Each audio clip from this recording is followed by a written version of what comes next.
All right. We're live. Live in the evening. Let me just give it a second to shut off this YouTube. Come on. There we go. I'm going to try to track the comments, maybe both on YouTube and in my software, because a lot of times people say that some of the questions I've been, missing them, and it's actually just because I can't see them. My software has all the questions showing on the right, and it doesn't always line up with what you see on YouTube. So I'm going to try my best to follow along on the YouTube. So thank you, everybody, for joining me. This might be a weird one. I can't guarantee that this is going to be informative or interesting or any of that stuff. I have no idea, but I'm very often asked to do this. So we started doing live streams maybe, I felt like it was maybe December when we did the first one. So it's been a good 7 months or so. And we've done 26 private ones just for the VTS community.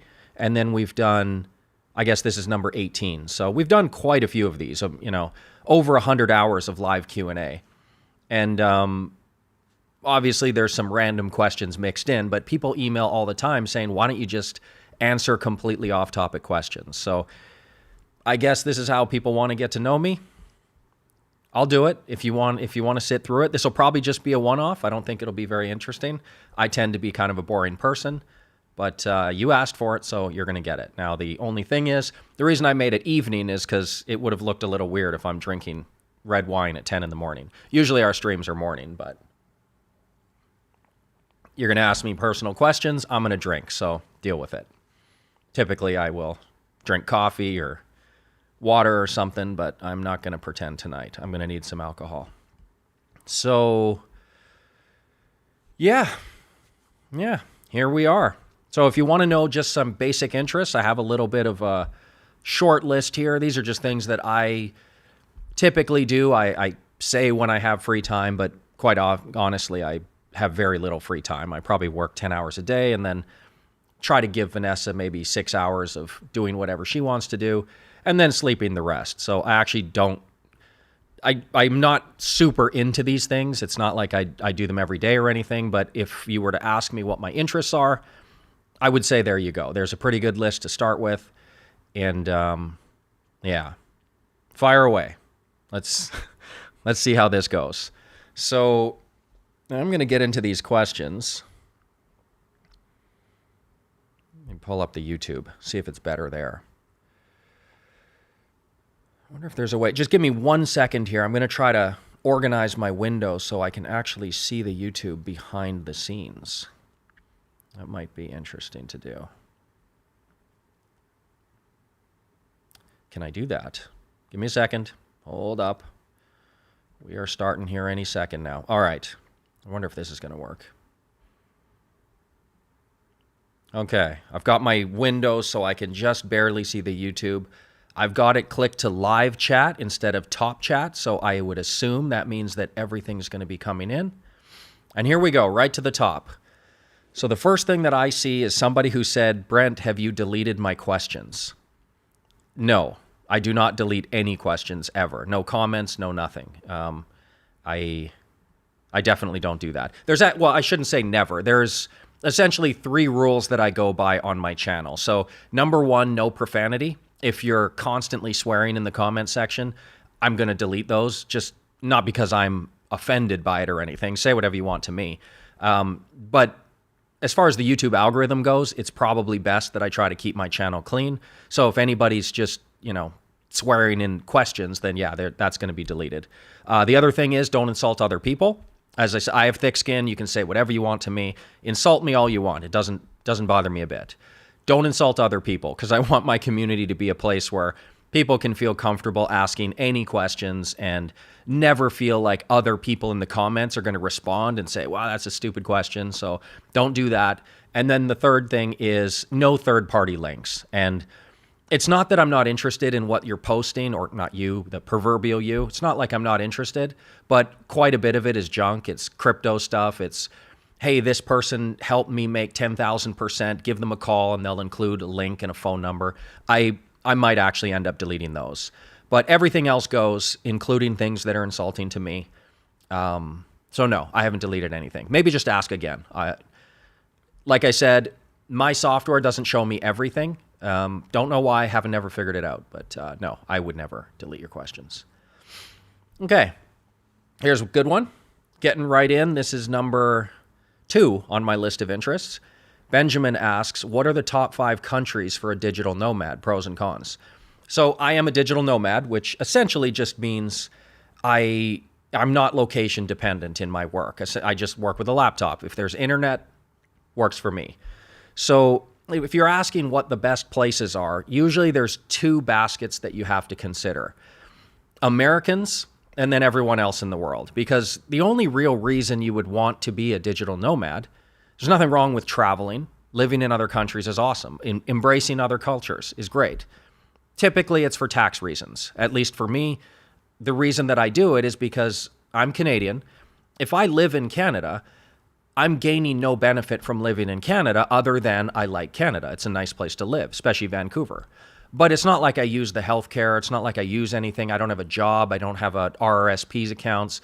My business can function anywhere on earth. So it doesn't really make a lot of sense for me to pay what ends up being 53% taxes. Now, obviously, that's not effective taxes, but taxes go pretty high in Canada. So the reason to be a digital nomad is to save money on taxes. So the problem is, if you are American, the US is one of the only countries in the world, I think there might be 2, that actually taxes foreign income. No matter where you are in the world, you're going to have taxes. Now, there is a threshold. I think it's 110,000 or something. You can get some exemptions, but they're going to try to get their money. So if you're American, the really only 2 choices you have is to either renounce your citizenship, which is a big commitment, not saying you should do that, or go live in Puerto Rico. That's another option people can choose. The problem there is Puerto Rico, I believe you have to live there for more than 6 months a year. So you actually do have to live there, whether you want to or not, whatever. So speaking for me as a Canadian who they don't tax foreign income, 5 countries, I'm no expert in this. I do a lot of research and I live this lifestyle, but I'd say Dubai's number 1 simply because it is a tax-free country. And also they have a really good residency through investment program. Buy a house worth, I think it's $1 million local currency, but it's pegged to the dollar. I think it works out to 272,000 US dollars. Invest that much, they give you permanent residency. You can live there. I think it's even a path to citizenship after a certain amount of time. So that's a good one. Thailand is very, very popular for a lot of people. They make it easy for digital nomads to go there. And they have a pretty thriving foreign community there as well. So if you're worried about culture gap or, language barrier, in Thailand, you basically don't have to speak the language. You can find plenty of foreigners to hang out with. So that's a good one. Portugal is usually very high on people's list. They have what's called the, I can't even remember what they call it. Basically just a golden visa program, whatever Portugal calls it. Fairly easy to get in, fairly quick and painless process. And depending on the structure of your business, you can be very tax-friendly. Not tax-free, but tax-friendly. Panama, where I'm right now, this is Panama City. I just got my residency. I just like to have them just in case, the future, who knows? Woke Western countries maybe go in the wrong direction. Maybe I want to have an exit strategy. So now I'm a optional permanent resident in Panama. The reason that Panama is good is it's very easy to get into. And it's also one of the very few countries where you can maintain your citizenship or your residency without actually living here. So the rule is you basically have to just come in and out once a year for about 3 days, I believe, and then you can keep it. So if you're a resident of Panama as a digital nomad, you could probably live in several other places as well and gain those benefits. 1, 2, 3, 4. So what's the 5th one? Montenegro's good. Georgia, Estonia. I know some of those names Americans, Canadians might think, why would I want to live in Eastern Europe? They're actually pretty nice. It's probably not what you think. They're very modern, especially the banking systems. They're great. So that's a pretty good list. Hopefully that gets you going. But again, it's typically about taxes, and that's going to be specific for you. I can't help you there. I can just tell you that for me, it just doesn't make sense for me to maintain tax residency in Canada when it's so expensive and I could easily just be out of the country for 6 months. So it's one of those things where I think some people, we get into this pattern of thinking that the country we're born in, that's just where we're from, right? If you get out of that thinking and you just select the country that's actually going to treat you the best, that actually suits your own work situation the best, the country that has the best weather for you, that matches your hobbies or whatever it is, the best culture, you can move. I mean, I know it's a big step for people, but you can move. So just because you were born somewhere doesn't mean you're locked in forever. Just keep that in mind. Okay. What else have we got here? How many people are watching? Oh, 45 people are interested in me and my boring self. More wine. I'm very comfortable talking about investing. Not so much talking about myself. Charles Oliveira versus Dustin Poirier at the, probably it'll be UFC 269. Lightweight belt. I'm going with Poirier. I think Oliveira's solid. I think he's on a good win streak. 8-fight win streak, I believe. But if you look at the names of the guys he's beat, nowhere near the level of Poirier's resume. I mean, aside from losing to Khabib, Poirier has beat, Holloway twice, Alvarez twice. He beat Dan Hooker. He beat Conor McGregor twice. His resume is superior. Justin Gaethje. Poirier is the better fighter of the two. And I believe Oliveira's best advantage is his jiu-jitsu. It's just off the charts good. The problem is whenever you're in the top 5, submissions aren't really a thing anymore. I mean, maybe a rear naked choke if somebody gets tired and they roll over and give you their back. But other than that, it's very difficult to get a guy like Poirier into a submission. He's a black belt as well. Obviously, Charles is way superior, but I don't think the submission's on the table. So it's going to be a striking match. And I just think Poirier's boxing's way cleaner. So there you go. I would go with Poirier. And I think, honestly, Poirier is the best lightweight in the world. So he deserves it, definitely. I think the first Conor fight should have been for the belt. I think Dana White kind of screwed that up. How tall are you? I guess 5'7". Is that because I'm on camera looking a little weird? No, I'm 183 centimeters, so I guess I'm about 6'1". You didn't ask me how much I weigh, but I'm about 183 pounds. So, yeah, 6'1", 183-ish. I've looked exactly like this since I was 20. I haven't gained or lost any weight since, in the last 25 years. Yeah. What else have we got? Have you taught your girlfriend how to trade volatility yet? So that if you need a day off. No, I don't take any days off ever, as you guys know. Not even when I'm on vacation at the beach. I'm still working. And no, not that she couldn't learn. She's smart enough, but zero interest in what I do. It's actually comical how little she knows about my business and what I do. So I'd be surprised if she could find my website, to be honest. We don't talk about work ever between us. Favorite travel destination? This is tough because different places for so many different reasons. So this whole thing with me traveling the world and whatnot, it all started with my golf. So on this little list here of interests, I did play professional golf. Spent the first 20 years of my life basically being a pro golfer. So golf related, I used to travel a lot. I played the Canadian tour, played tours in the US, played the Asian tour. I've traveled a lot. I played in South America. You kind of have to go where the tournaments are.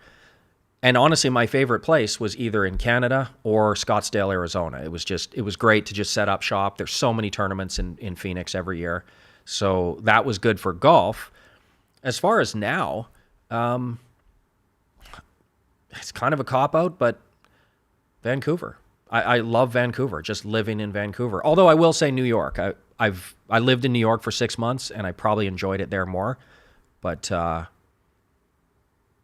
I'm going to say New York instead. New York, number 1. Vancouver, number 2. I lived in San Francisco for 2 years. It was nice. I lived in Houston for 2 years. That was nice. I lived in sort of the Seattle area for a year. Very nice. Lived in Louisiana and Florida for a year. interesting. Didn't love it. Well, mostly because of the weather. It's just every day at 2 p.m, there's massive thunder showers. It's so annoying.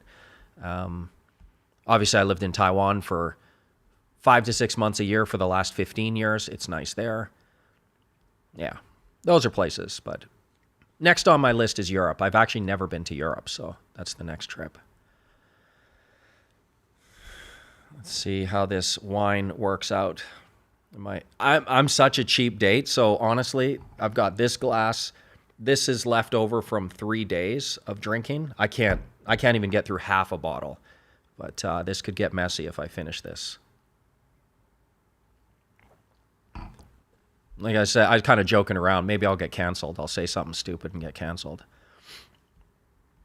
I don't know if you can gather, but my tone, I'm not super thrilled about the liberal world that we're living in. I would classify myself as a liberal, but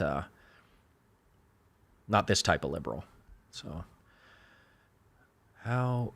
how does visiting, interacting with family go if you live all sorts of places? Yeah, interesting question. You should ask my mom.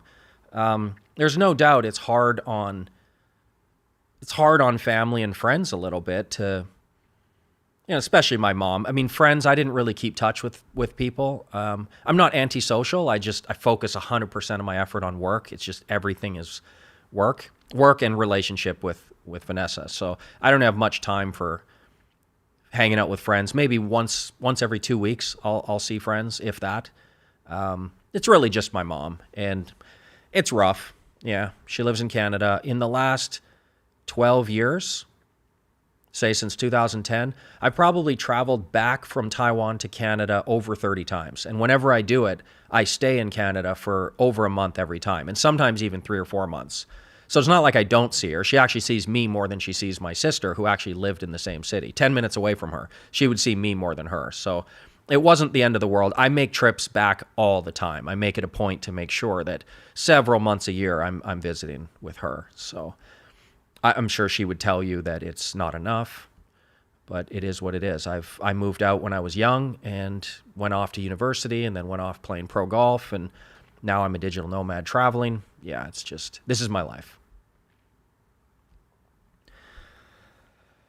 Okay, it would be nice to add timestamps to older private videos. This is borderline business question here, Steve.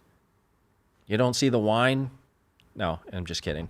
I'll timestamp. I think I've gone back 5 or 6. I'll eventually get to them.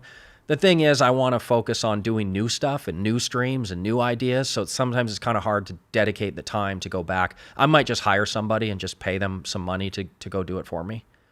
So I used to be able to run a 5K in 1930. Okay, good. Yeah, running's awesome. I love running.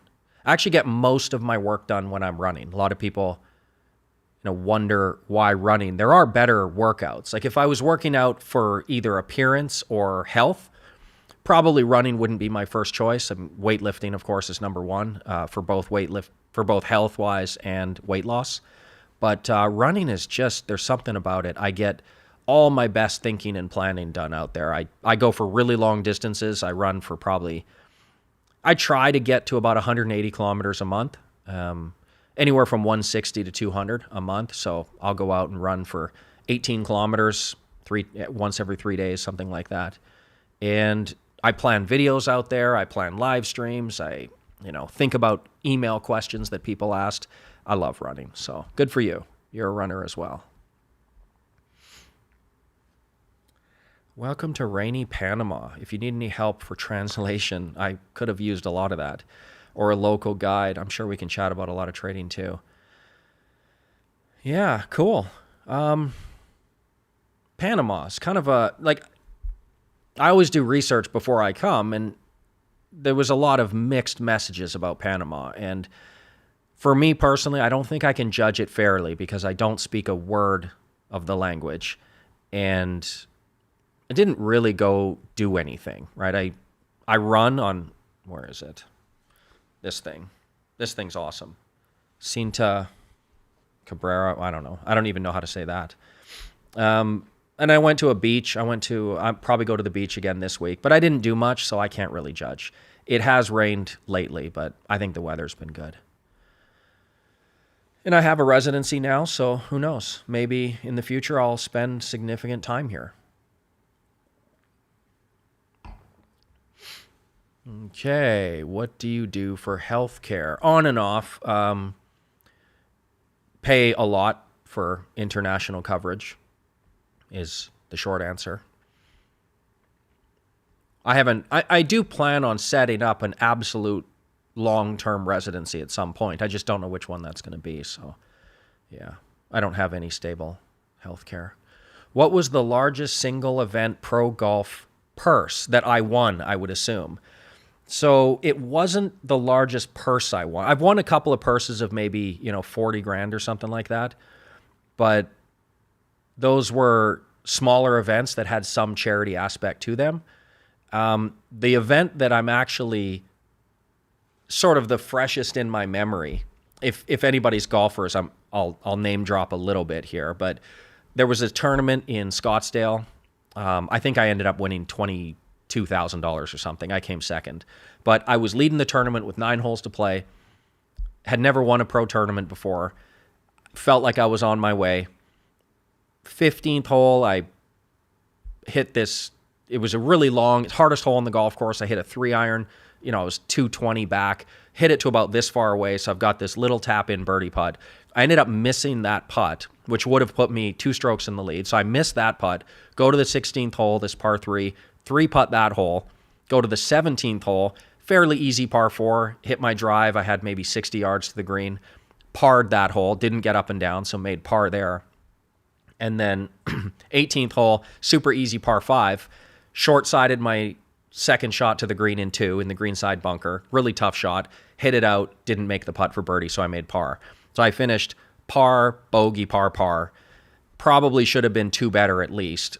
I ended up losing the tournament by 2 strokes to Jimmy Walker. So if anybody knows golf at all, Jimmy Walker at that time was sort of we competing against each other. I played with most of the not the big names on the tour, but a lot of the people that, the Charlie Hoffmans, Jimmy Walkers, people like that. Played with those guys all the time. Matt Jones. Yeah, that was sort of my biggest, fondest memory. I came second in a tournament I should have won, and Jimmy Walker, who was, Ryder Cup player, world ranked, top 10 at one point, he was the one that ended up beating me. So frustrating, but I think actually Matt Jones was second in that tournament as well, and I think he won a PGA event just a few weeks back. So I have a lot of good memories of golf, but I haven't played in 16 years. It's long behind me.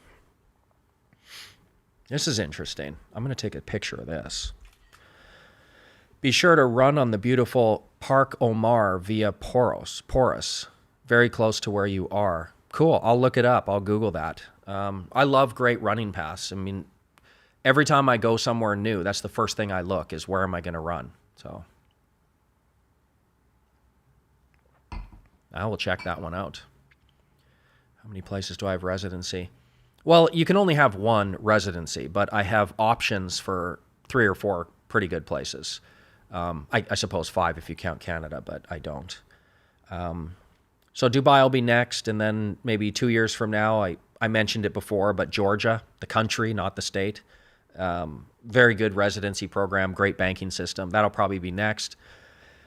And then, Portugal, all the ones I listed, I'm going to get them all, just put them all in my back pocket as options to travel. Anytime you're in a country, especially in the Western world, the direction everything's going, if you're ever feeling frustrated and you need to get out of your country, it's probably not a good idea to wait until that frustration reaches the boiling point and then look for options, because sometimes these things can take a year or 2 to actually get that final process completed.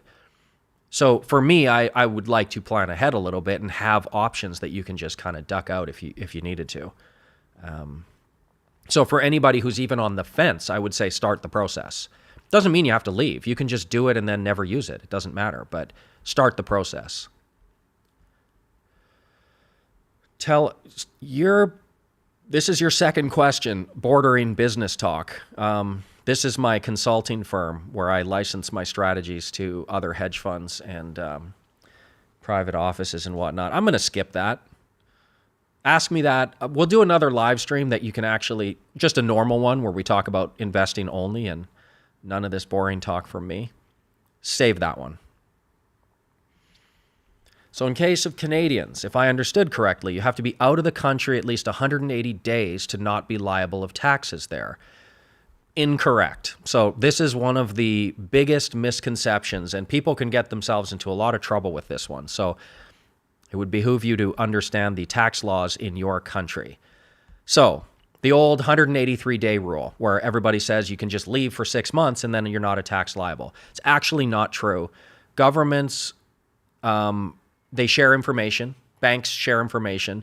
Essentially, there is a list of criteria, especially in Canada. The CRA has a list of criteria that even if you're living outside the country, you can still very easily be deemed a Canadian resident for tax purposes. So one of the big ones is owning property. So I don't own any property in Canada, so it's pretty hard to make a case that I'm actually living there, that I'm a resident there. The second one would be things like, bank accounts, Visa cards, phone bills, any utility bills. Those can be deemed. I mean, if you live outside for a year, but you still have a water bill, well, technically they could get you for that. The third thing is sometimes dependent children, so you got to be careful of that. Even if you live outside of Canada and you have children in Canada, the CRA can come try to get their money. Essentially, you're trying to prove to Canada without a shadow of a doubt that you have no connection to the country whatsoever. That's the only real safe way to do it. So simply being absent of your country isn't enough to not be a tax resident. You should actually go through the official process and make sure that you are legally not a tax resident of that country. So that 183-day rule gets a lot of people in trouble. It's not actually true. There's a lot of people who leave the country for a year and didn't establish residency anywhere else and still kept some dependency to the country. Well, all it is a 1-year vacation. You're still a Canadian resident. So make it clear, make it crystal clear, do everything legally, and then you don't have to live life like, Jason Bourne looking over your shoulder all the time. You can just comfortably establish in a different country. Yeah. Every country's different too. That's one of the most important things to remember is every country is different. You really do need to figure out wherever you are. So what do other people in the world think of COVID? I can say it. It's been a year. YouTube hates that word. I should have said pandemic, but do you think that it's natural or man-made? Oh, here we go. Here we go. Does everyone have to wear masks? What do other countries think of the US? Wow, a lot of questions in there. Let me try not to get canceled here. What do other people in the world think of COVID? I would imagine in general, everyone in the world, everyone meaning nearly, obviously there are exceptions, but probably most people believe that it's a real thing, are somewhat worried about it, are concerned that the world needs to solve it. So that's the first part. Do they think it's natural or man-made? I don't know what other people think.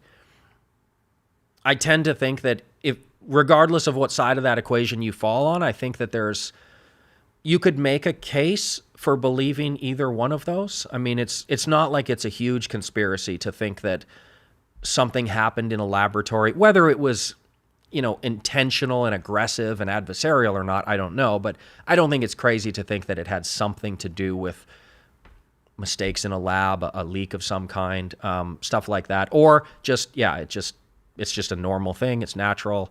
Either side of that, I don't think you're crazy to think that. Does everyone have to wear masks? So in Canada, mostly yes. Outside, no. Panama is interesting. You have to wear masks everywhere. Now, I've cheated a little bit. When I go running and it's 32 degrees with max humidity, I'm not wearing a mask. But I was surprised to see Panama's just permanent mask everywhere. Of course, if you're sitting at a restaurant, you don't have to wear one, but everywhere else you do. Taiwan right now, I don't know what the law is, but everybody does wear masks. I actually tweeted last February, before COVID really got going. I was in Taiwan flying to Vancouver, and I told everybody, wear your mask. There's this thing coming. People didn't even know what it was at that point. We knew over there. I actually flew back with no incident whatsoever. COVID wasn't even a thing then. But I knew it was, and I was wearing my mask, and we were masked up in Taiwan for 2 or 3 weeks before the U.S. even knew what it was. So Taiwanese people just culturally wear masks. Anytime there's anything wrong, they just put masks on. So whether it's the law or not, pretty much everybody wears masks everywhere there. And I haven't been anywhere else in this last year. I've only been to those 3 countries, Taiwan, Canada, Panama. So it sucks. We gotta get over this somehow, but we also have to stop breaking the world in the process. I think that would be a pretty good plan. So what common interest you share with your girlfriend? Travel, yes. We both love to travel. Dining, her more than me. She's definitely a foodie. I could eat Subway every day for the rest of my life and be just fine. I don't really care about food that much. I like food, and I go to restaurants with her every day, but not really because I care about food. And hiking, yeah, absolutely. We're both into outdoor stuff, so our vacations are not shopping and sitting in the hotel, and we're very active. We look for stuff, if there's horseback riding or if there's hiking or kayaking. We both love to do outdoor stuff. Nothing too extreme. Neither one of us want to go skydiving, but if there's some hikes that are pretty cool and a little bit sketchy, we'll be into that for sure. Wine. We're going to Europe soon, so we got her into a course so she could be a what do they call it? Sommelier. When they pair wine with food. So she's doing that course. She had never golfed in her life. She actually, how your phone every year gives you pictures and reminds you of these memories? She got one a couple days ago. 1 year ago was her first round of golf ever. So we went to the driving range, and that course has a little pitch and putt, 9-hole course, and just a normal golf course. And she just wanted to go on the pitch and putt. And we went there, and there was a kids tournament, so there was no space to go on there. And she said, well, why don't we just go on the big course? And I was super hesitant because, A, it's Taiwan and, in the heat, and I didn't think she could handle it. It's long, it's boring. It's golf. And she played, and she finished 18 holes, and now she's played 22 times in the last 1 year. She has a handicap. She loves it. She's got, we're buying her all the new equipment. She's into that phase where every 2 months she needs something new. It's pretty cool. I've golfed 6 in the last year, which is a ton for me. I'm typically once a year these days, but because of her, I golfed maybe 6. So we have that in common, although she's the golfer in the family now, not so much me.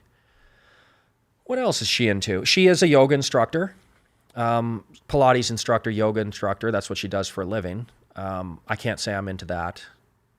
I did the yoga for 6 classes just to meet her. I was at the gym. That was where she worked. I had a membership at the gym. I just go weightlifting and go home. I never did any classes or anything. But I'd keep seeing her go in and out of the class, so I thought, well, I don't want to scare her off by just, while she's walking to her class, just interrupt her and ask her out. So I kind of scouted out the time that she's going to be teaching yoga, and I went in there and I did a few yoga classes. I completely suck. And when I got sick of doing yoga, I basically just waited for her outside and asked her out. She reluctantly agreed and never went back for any more yoga. I haven't done a single yoga since. So I guess that's not... We have, I'd say, half of the things in common and half just completely not. She has things that I'm not even the slightest bit interested in. Of course, she doesn't know anything about my work. But we do have a lot to do together as well. Okay, I was very far from an effective estimation. You're taller than my guess. Maybe I look short. I don't know. I was thinking upon the height influence on golf. I'm not even, well, obviously I'm taller than, I think only 10% of the population is 6 feet tall. So I'm probably 7th or 8th percentile in height. Being almost 6'1", I'm probably there. But when I was golfing, it didn't feel like I was tall. There was quite a few other players that were tall. I think the national, at least in the U.S., I think the national average height is about 5'9". So, I'm not that much taller than 5'9", right? 4 inches isn't that much. I didn't even notice it. But you are forgiven. Maybe I just look short on camera. No, I'm taller and probably, yeah, I probably look different than I do. My videos are here, right? This is all anybody's ever seen of me. So if I stand up, I probably look a little bit taller and different than you maybe thought that I did. Alan from Taiwan. Awesome. I love Taiwan. Why Taiwan? That's an interesting one. So back in 2005, I retired from golf. That was when I officially kind of hung it up. I had injuries from 2003 to 2005, and it wasn't necessarily that I couldn't play anymore. I just couldn't really practice as much. And like anything in this world, if you want to be one of the best in the world, you have to just outwork everybody. And it got to the point, I've been a workhorse my whole life. I mean, I was born in Calgary, started golf when I was 15. It snows 6 months a year. I had no access to coaching. I had, and 5 years later, I was basically the top ranked player in the country and I turned pro. That doesn't happen because of talent. I'm sure somewhere in me I have athletic ability. I always excelled in sports. But essentially, I just outworked everybody. I just sacrificed a lot, and I was just playing 10, 12 hours every single day, no days off, nothing. Kind of like what I do in work now. So I retired in 2005, and I thought, well, I don't have a whole lot to do. I've never had a job. Still to this day, I've never had a job, like a job, boss, and a paycheck and whatnot. I went straight from pro golf to trading my own capital for 6 years, and then 2012 launched my business, and I've never had an official job. So I thought I would just duck out to Taiwan for a few months. The plan was 3 to 6 months, maybe learn some Chinese. Even back then, I was kind of forward thinking. I thought, if I'm going to learn another language, I might as well choose that one. And I never planned to stay. Honestly, it was supposed to be just 3 months. And I just loved it so much, I ended up staying.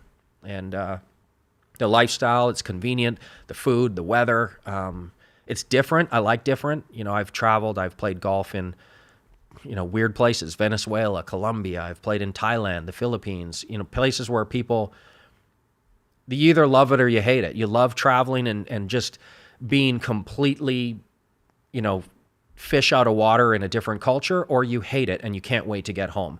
I'm kind of on the end of, I just really like and appreciate other cultures. So something about Taiwan just resonated. And since I have no job, I can live wherever I want. I just kind of stayed. And that's the story of Taiwan. Meant to go for 3 months, ended up staying for 15 years. Escaping from a socialist country, in my case, I strongly lean to conservative. Yeah, when I speak to other digital nomads, or if I'm on some type of watching a YouTube channel, this is common, right? Some people do it just simply for the tax reasons, like me. I'm not doing it for any ideological reasons, or I'm not actually disliking Canada to the point where I can't live there. I actually love it there. It's just money. I just make way more money being out of, just keep my money as much as I can. If I'm not location dependent, why would I pay that much money in taxes? So, but I definitely feel what you're saying, because there's a pretty good percentage of, I don't know if it's our community, but the digital nomad community that is doing it for these reasons. So it depends where you're from. And it depends what direction they're going. It's kind of like the California to Houston or to Texas thing.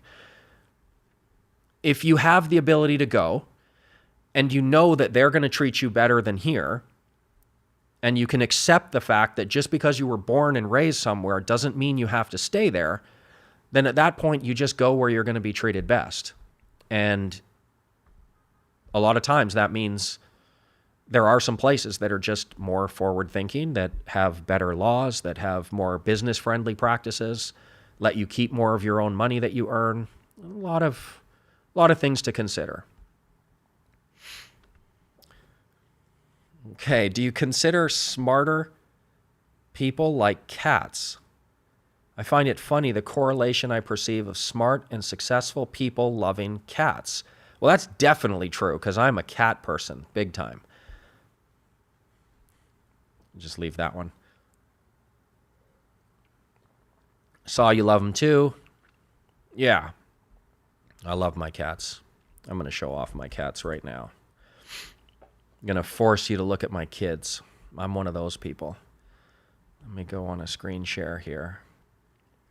So on my website, if you go to this little about me, there are some photos. You can see what I travel. There's a lot of pictures of Vanessa and I traveling. This is a great picture for us, golfing one of those very first days.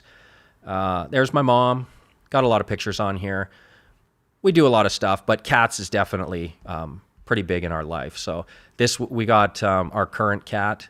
We basically raised her from birth. It was just a friend who her cat had a litter, and we identified one of them as ours and went over there every single day. And then when she was old enough to come home, we brought her home. And basically this is her. Her name's Hong Do. I don't know why this picture isn't coming up. It means red bean in Chinese. It has no relation to her. She's white and gray, but there she is. She's a real sweetheart.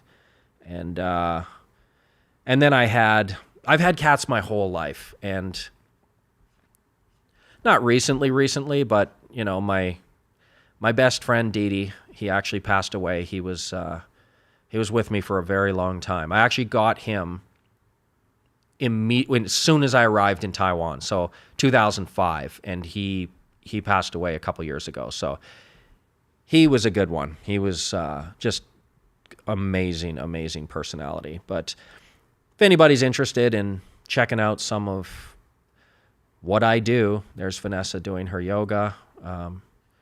Yeah, this is what we do. A lot of hiking, a lot of travel. Don't let the golf fool you. I'm not a golfer anymore. I just nostalgic for these old pictures. This is my very first tournament I played in Taiwan. So this is probably, 2005 or something. This picture is interesting. This means a lot to me, actually. Don't know why. I actually don't believe in reincarnation, but this is really crazy. So my dad passed away about 5 years ago, and we spread his ashes in this river. This is near where I was born.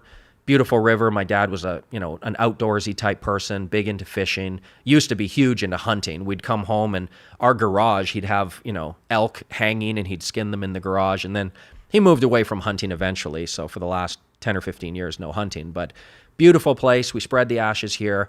Every time I drive by, I drive from Calgary to Vancouver all the time. So every time I stop, of course I stop, I have a drink, I sit and watch the river, and just remember, my dad was, one of my best friends. He was at every golf tournament I played since I was a kid. He'd travel all over the world to see me play. He caddied for me in dozens of tournaments. My biggest fan, just my biggest supporter. So every time I go there, not this raven, I have no idea, but there's always a raven on this rock. And so, like I said, I'm not a superstitious person at all. I don't actually believe in reincarnation. But it's one of those things where, my dad was really smart, very, very sharp, clever, good entrepreneur.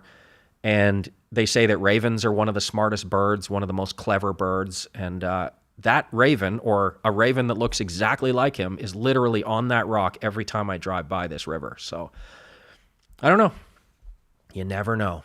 Maybe it's my dad and I'm just hanging out with my dad. That would be cool. So yeah, cat people. Dogs are awesome too. I'm hardly ever on Instagram, but when I am, I'm basically looking at golf, UFC, watches, boats, and wolves. I don't know why. I'm just huskies and wolves. If I ever I could totally get a dog too. I love dogs, but I'd say I'm more of a cat person. This is an easy question to answer. At the peak of your golf career, what putter were you using? So in 1990, I won my first junior golf tournament. I was 15 years old. It was the first year I ever golfed. That putter meant a lot to me because I started golf when I was 15. I couldn't break 100 in the beginning of the year. By the end of the year, I'd actually won a tournament. I broke 100, 90, 80, and 70 all in the same year. I worked really, really hard when I first started golf. I was, morning till shutting it down on the putting green. So I improved a lot in that first year. And I actually won a gift certificate in the pro shop, and I went in and I got this putter. It's a Titleist Bullseye.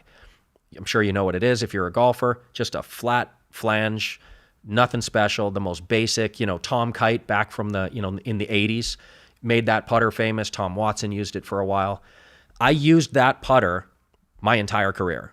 I might have switched a couple weeks. So in a 25-year golf career, I probably used 3 putters, and one of them was 99.9% of the time. And that Titleist Bullseye, it's actually so old it's still called Acushnet. So it was before Titleist was called Titleist. It used to be a company called Acushnet.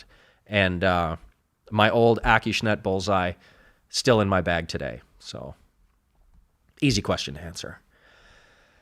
All right, what else have we got? I should hurry up and drink this. Nothing too personal yet. Surprised. This is your opportunity to embarrass me. Nobody has yet. I don't read books. Time constraint, not because I wouldn't enjoy. I like reading. I'm typically reading papers specific to what I do for a living. Podcasts when I'm running, specific to work, nothing entertaining. I just don't have the time to read. I wish I did. I just simply don't. So I'm always a terrible person to ask. People ask for book recommendations or what other, this is kind of a business thing, but what other volatility people do you follow? Really none. What other blogs do you check out? Really none. I just don't have time. I don't know anybody else's work. I don't follow anybody else's work. I do my own thing. I keep my head down, and I keep building my own body of work. And so I'm a bad person to ask about books and whatnot. Your view about Tesla cars and if you have tried one or would buy one. Never.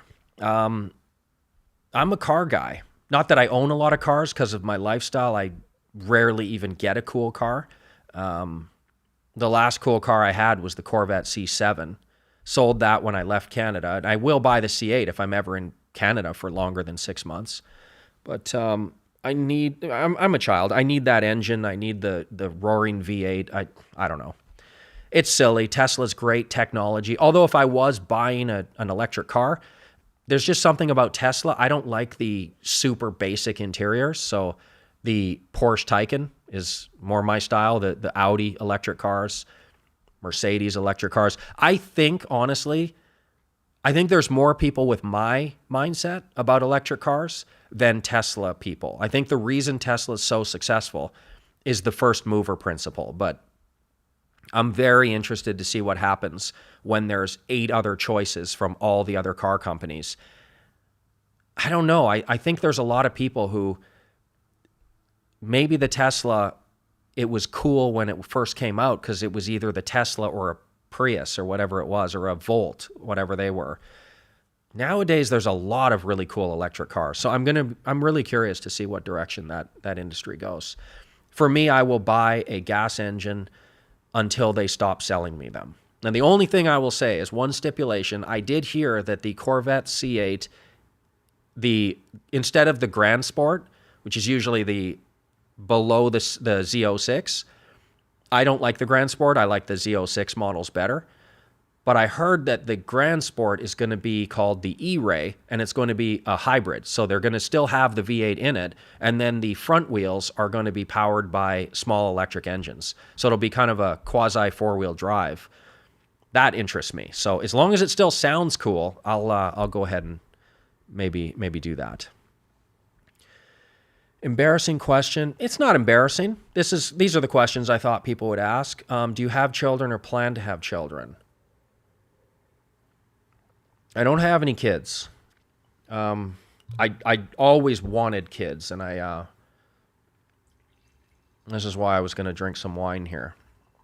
Unfortunately, very sad, but I have actually, we had 2 miscarriages. I don't know why I'm dancing over the subject, but I used to be married ages ago, and she had a couple that we lost, and it was terribly sad, and nothing wrong. No, it's just one of those statistical things. Totally healthy, and until it happened to us, we didn't even know that was really a thing. It's not really, occurred to me that was something that people go through. I don't know why, but then when it happened, you realize statistically it actually happens more than you'd think. So apparently there was nothing health-wise wrong. It's just real bad luck of the draw, I guess.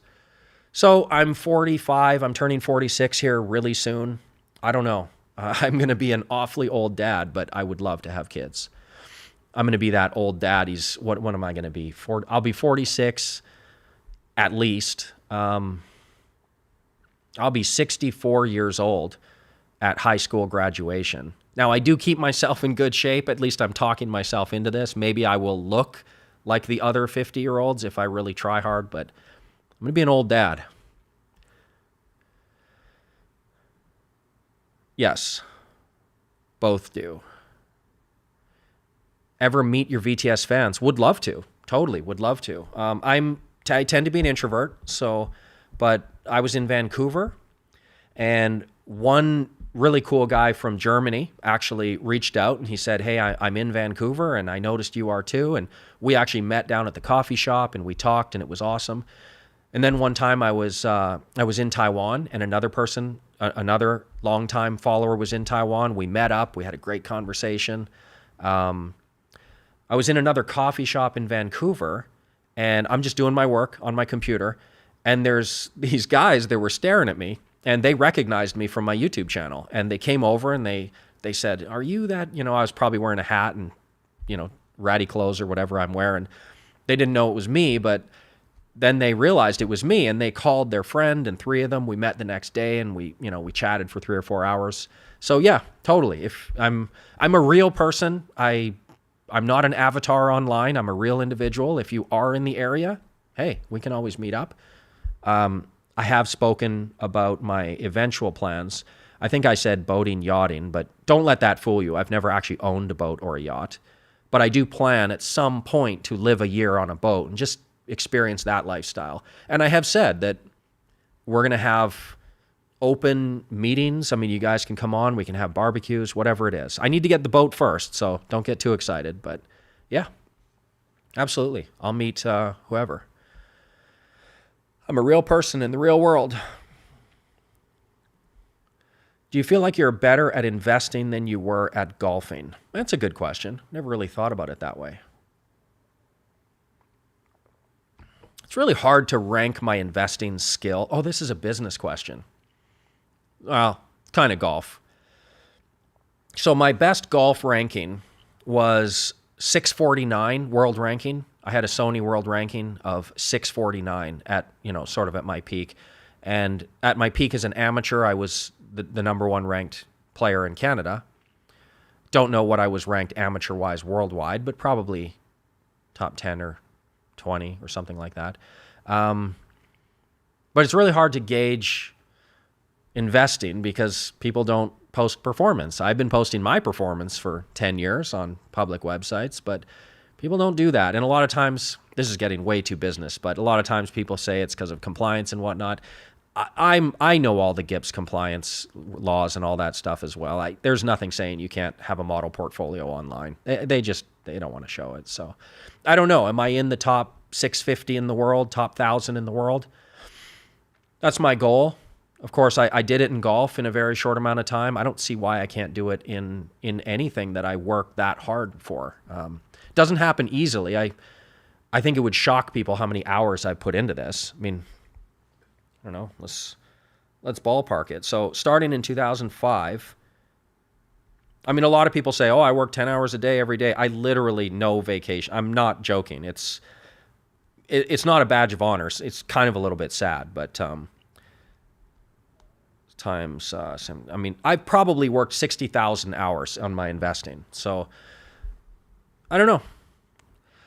That's something I think other people will judge me for. I hope after 30 years I can present something that it's, undeniable that I did that. Hard to gauge though. Golf was easier because, you either win or you lose, you get ranked or you don't. Easier to see where you are.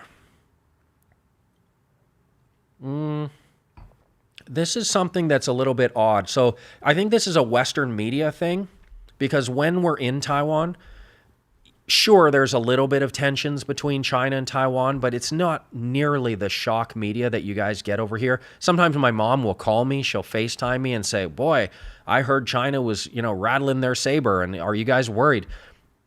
And like, Vanessa and I are like, what? What are you talking about? We didn't hear any of this. it's not the adversarial thing. Now, there are some Taiwanese people who are, I'm not going to say anti-China, but anti what they might fear of becoming if China takes over.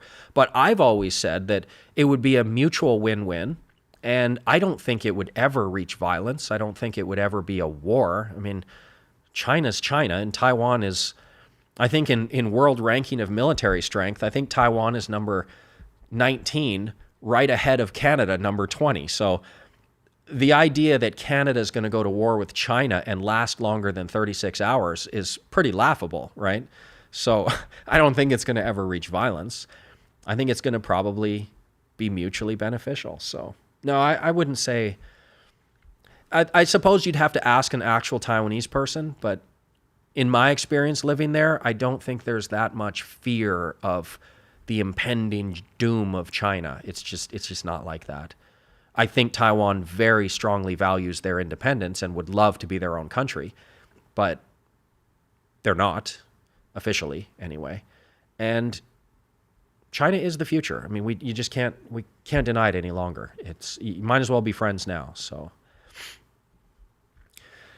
future plans about entrepreneurship and yachting. For me, they go hand in hand. I will, I keep upping the boat that I want to buy. I mean, I probably could have done it this year if there was no COVID on the original one that I wanted, and then I saw a nicer boat, and then now I'm looking at the electric only, the all solar, all electric.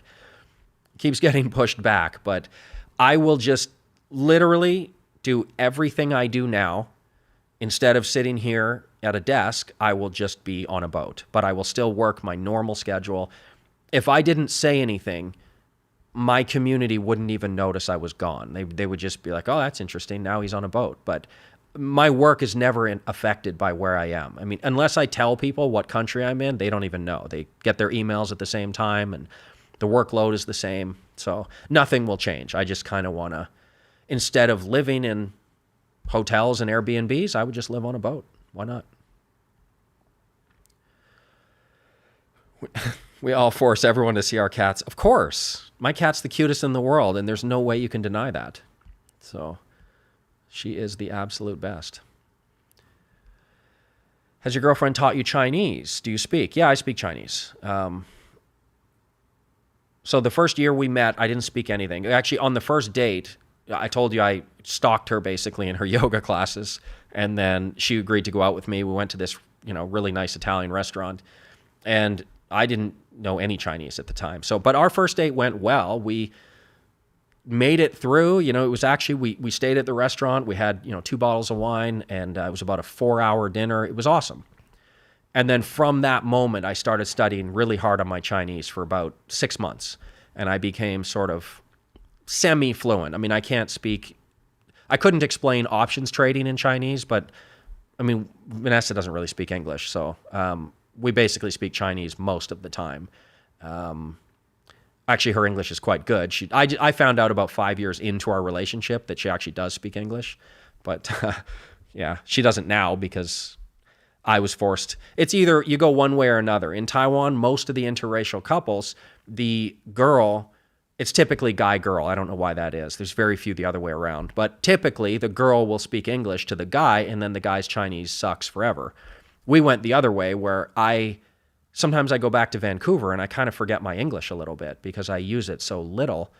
So yeah, fortunately, our situation kind of forced me, and now I'm quite happy. I haven't learned anything new, so I should probably dive in for another 6-month stint and update my Chinese, but it's good enough. Her family certainly doesn't speak English, and I still go to all the Chinese New Year's, and yeah, Chinese is decent. I have a video. I speak Chinese in the video if you want to hear. I will actually probably do an intro VTS video entirely in Chinese just to introduce it to a Chinese audience, so you can laugh at me when that's released.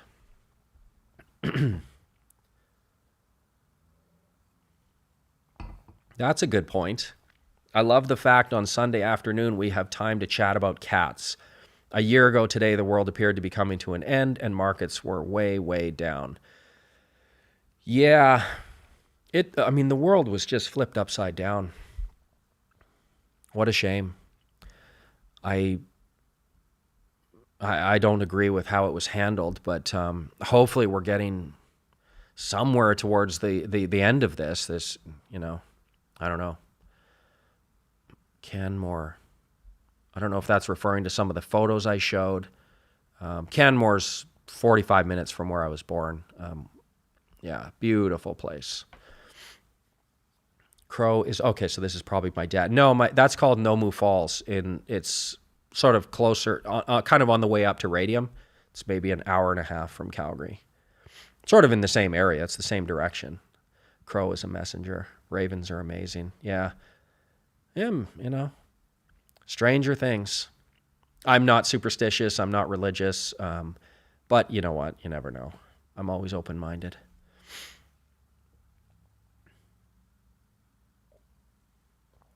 In India, part of the rituals for the deceased involves feeding crows raven on the 10th. Interesting. That is interesting. Maybe. It's a nice thought.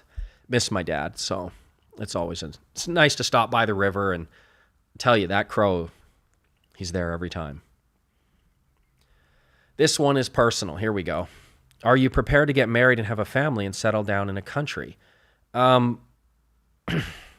Vanessa and I have been together for 11 years. I mean, we've lived together for 10 and a half years. We're basically married. We're just not married. There's no idea why. It just doesn't come up. I don't know. We'll get married for sure. Is your rental expense really high since you move all the time? It is very high. I mean, if I told you how much I spend in a year on housing, you'd think so. But again, I save money in other areas by doing this. So I actually live basically free.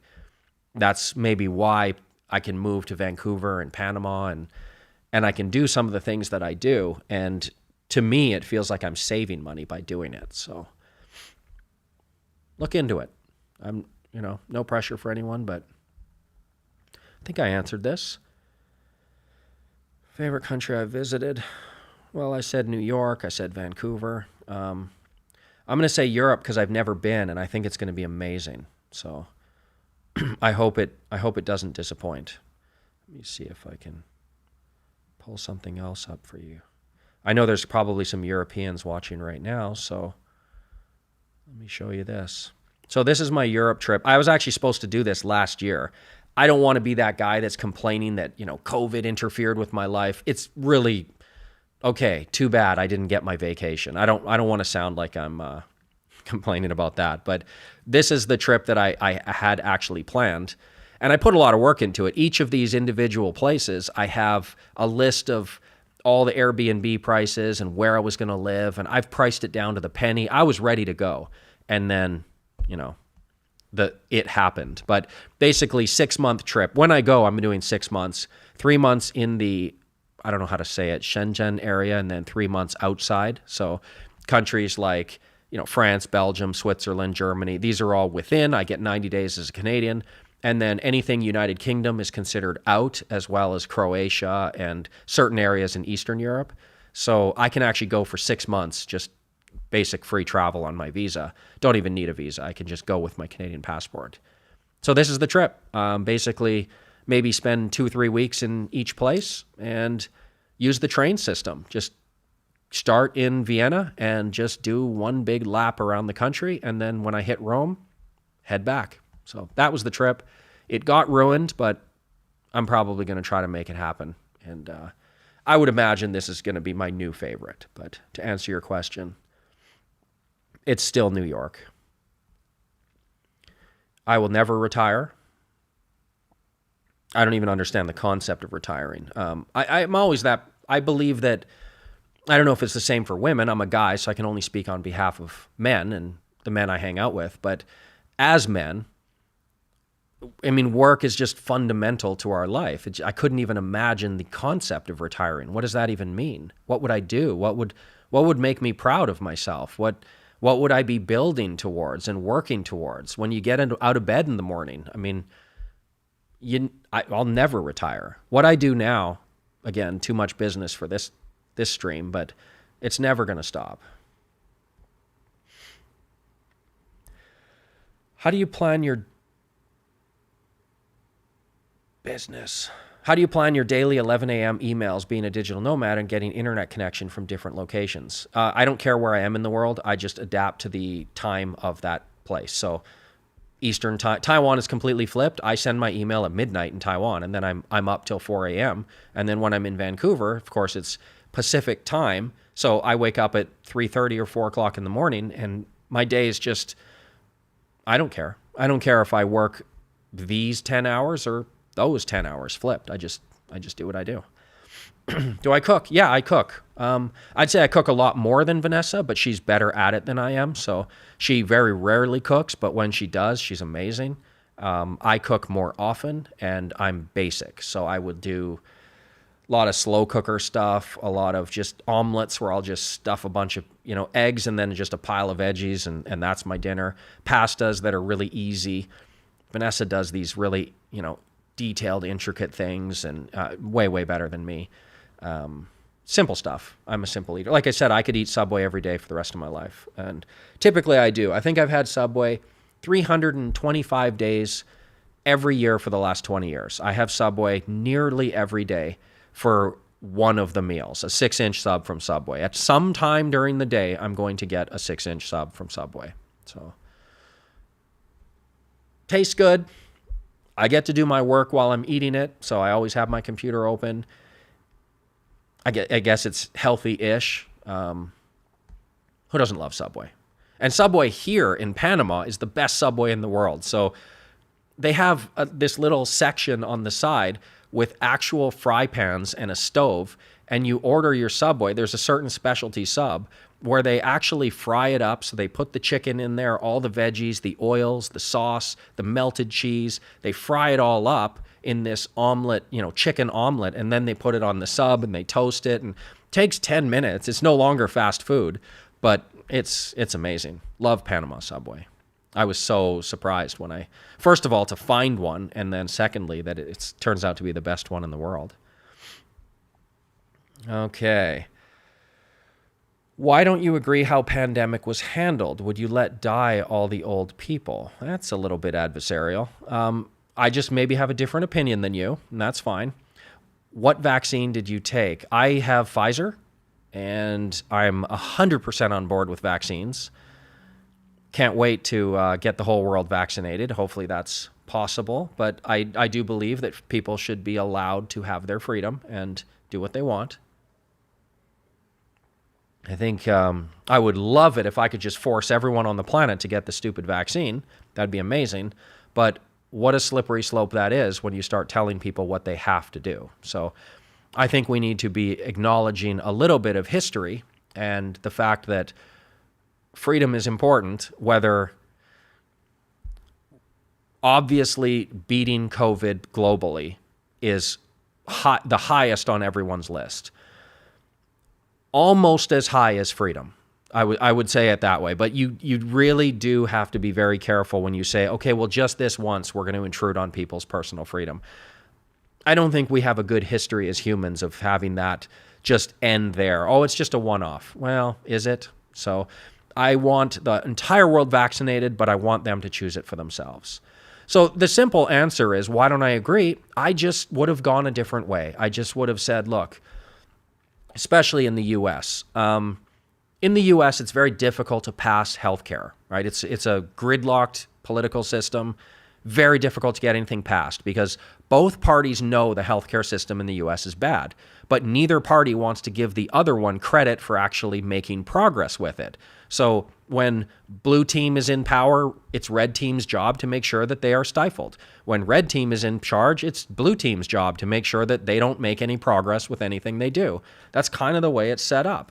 So what I would have done if I was president in 2020 is I would have used that as basically a free blank check to dump $4 trillion into the U.S. healthcare system. I would have probably tried to keep the country open and working and businesses going, just dump an exorbitant amount of money into the healthcare system because the other team can't block you now. They're going to look really bad if you try to block a $4 trillion healthcare spending bill.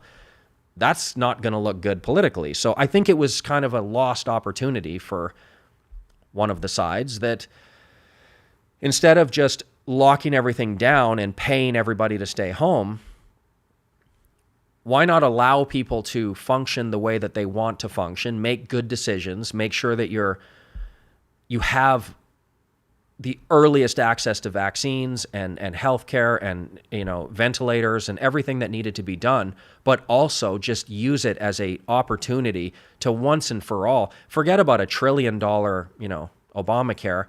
That was stifled because it's the other team's job to make sure that they don't get credit. I understand the game, but I would have just pushed it forward and said, look, this is a global pandemic. We're spending $4 trillion on healthcare this year.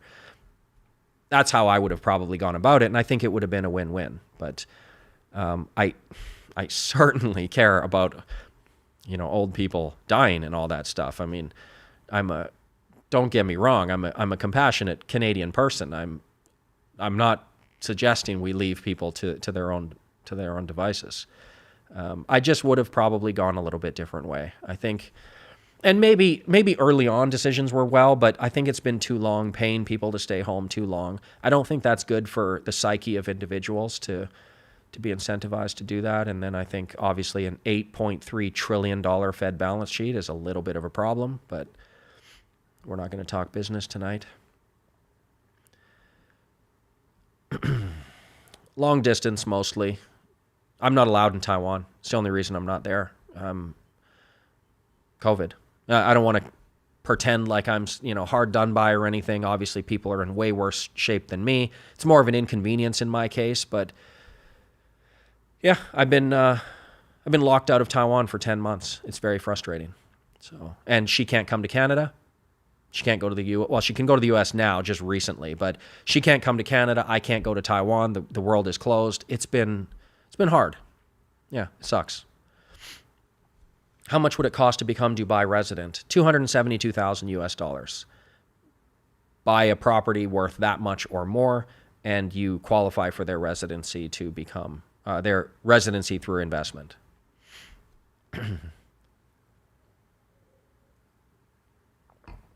You can also pay more. I think it's 10 million local dollars, and I think you get a passport right away too.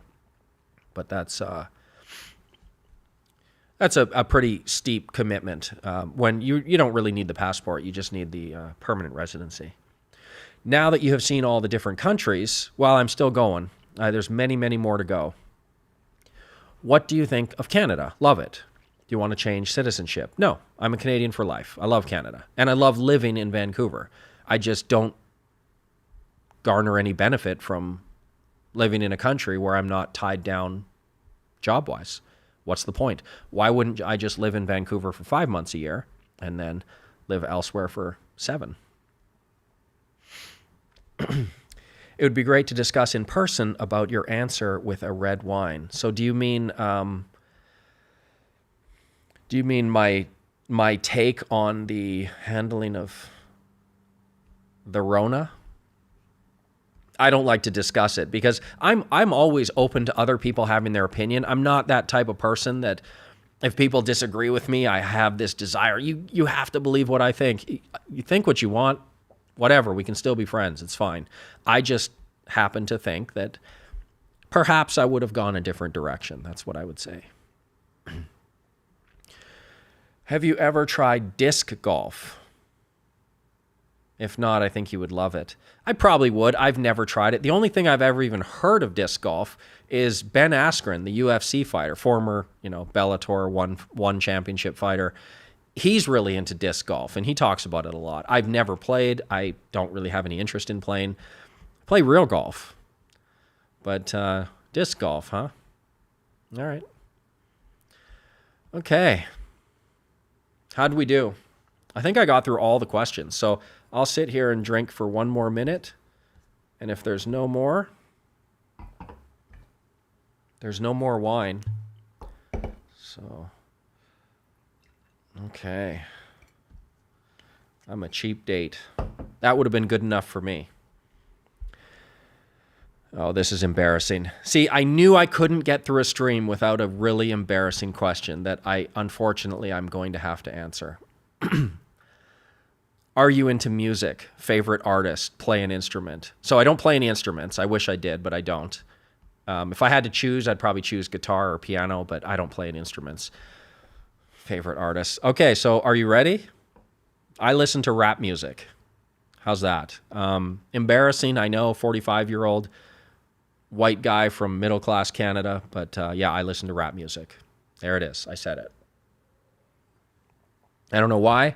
It's probably because that's what I listened to in high school. When I was 15 years old, I was listening to, Dr. Dre and NWA and Wu-Tang Clan. So it stuck. And now here I am.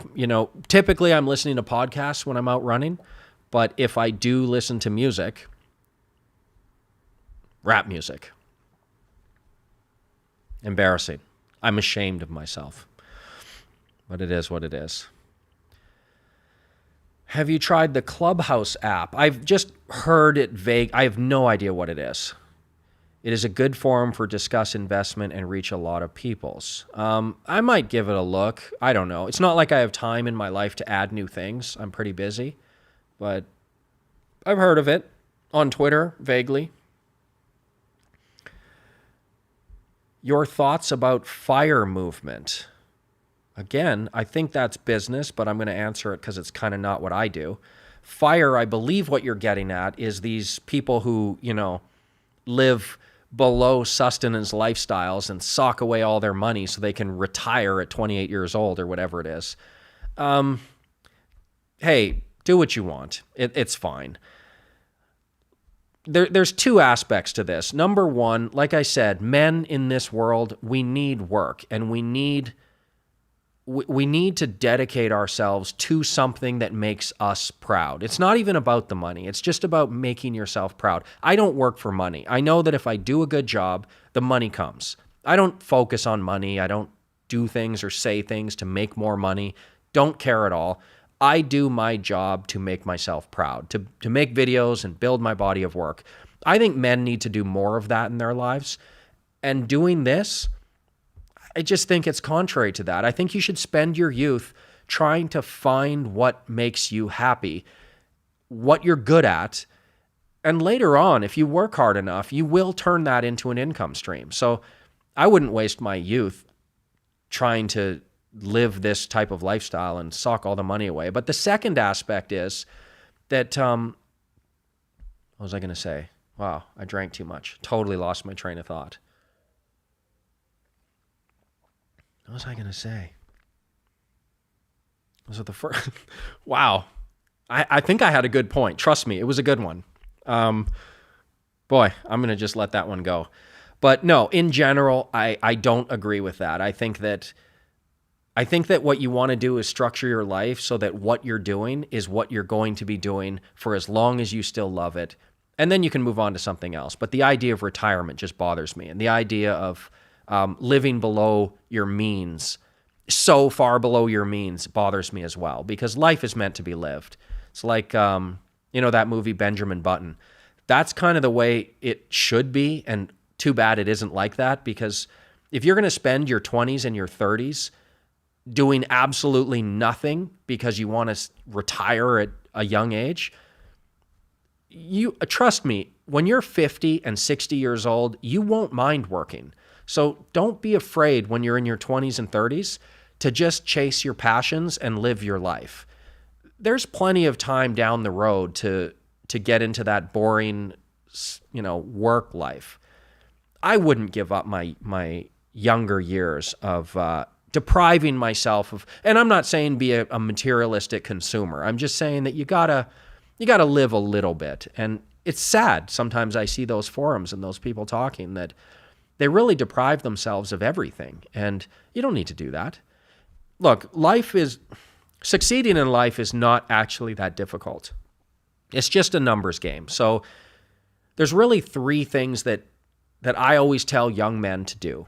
Number one, chase your passion, right? Do what you love to do, right? If you can work hard, it's much easier to work hard at things that you actually love. So all you really have to do is, number one, choose a career where the top 20% of people in that career make a good income. So don't choose something that even if you work extremely hard and you succeed, you're still not going to make very much income. So number one, you just choose a path that if you get within the top 20%, that's a good income. Number two, just be in the top 20% basic intelligence-wise, proficiency, right? You can study in school, you can read books, you can learn online these days. Just make sure that your knowledge base is in the top 20% of that career. And then number three, work as hard as the top 20%. All right, just put in the hours. Just be willing to do what other people are not willing to do. Those three things alone basically guarantees you success in life. Because, of course, as we know statistics, 20%, 1 in 5, that's just one aspect. But if you are one top 20, and top 20, what do we know about statistics? The odds of being this and this and this in, a combination of all three, that's how people become a top 1%er. Everybody looks at the 1% income people and thinks, well, how do I ever get to be a 1%er? That's miles away. Well, it's really not. It's just, take finance, for example. Financial industry, definitely if you're in the top 20% of that, it's a good paying career. Just be in the top 20. You don't have to be in the top 1. Be top 20 finance, be top 20 intelligence and education level, and be top 20 work ethic. That gets you very close to those 1%ers, because some people are one, but they're not the other. All you have to do is be all three. You don't have to be a world beater in all three, just top 20. That's not that hard to do. And then all of a sudden you're going to be extremely successful. So I don't know. The whole FIRE movement gets me not sad. I mean, people choose what they choose, and great. If that's what they want, awesome. They're intelligent adults. They can choose their path. But I just think that as someone who's older with a lot of gray hair and a lot of experiences and a couple different careers and a lot of failures and a lot of successes, I can tell you that your thoughts when you're 45 and 50 and 60 are going to be awful different than when you were 25. And I just think that that's not a great way. I would prefer people to try to succeed in their youth by doing better and experiencing more rather than reducing and minimizing and limiting. I think that you want to add more, not take away less. And I think that they're going in the wrong direction. It's like solving a debt problem. What's the best way to solve a debt problem? Well, some people would say, cut expenses to the minimum. What other people would say is, just do the work and make more money. And I would probably favor the more money. Making money is a little bit easier than people think once you get the right mindset. And so FIRE movement, do your thing, but not for me. And I'm a minimalist. I'm frugal, but I also understand that life is life. Got to live your life. So what is the one thing that motivate you when you wake up? Do you have a routine to get going? No, I love what I do. And that's kind of what I'm hitting on, is that if you structure your life correctly, even though I probably work harder than just about everybody, I would say, I'm not going to say I work harder than everybody, but equal. I think there's very few people that outwork me. But is it really even work when I wake up in the morning and I actually look forward to it? I bounce out of bed, I get my coffee, and I'm straight to my computer, and I can't wait to start the day. So I don't have any routines or anything. I don't have any secrets. I love what I do, and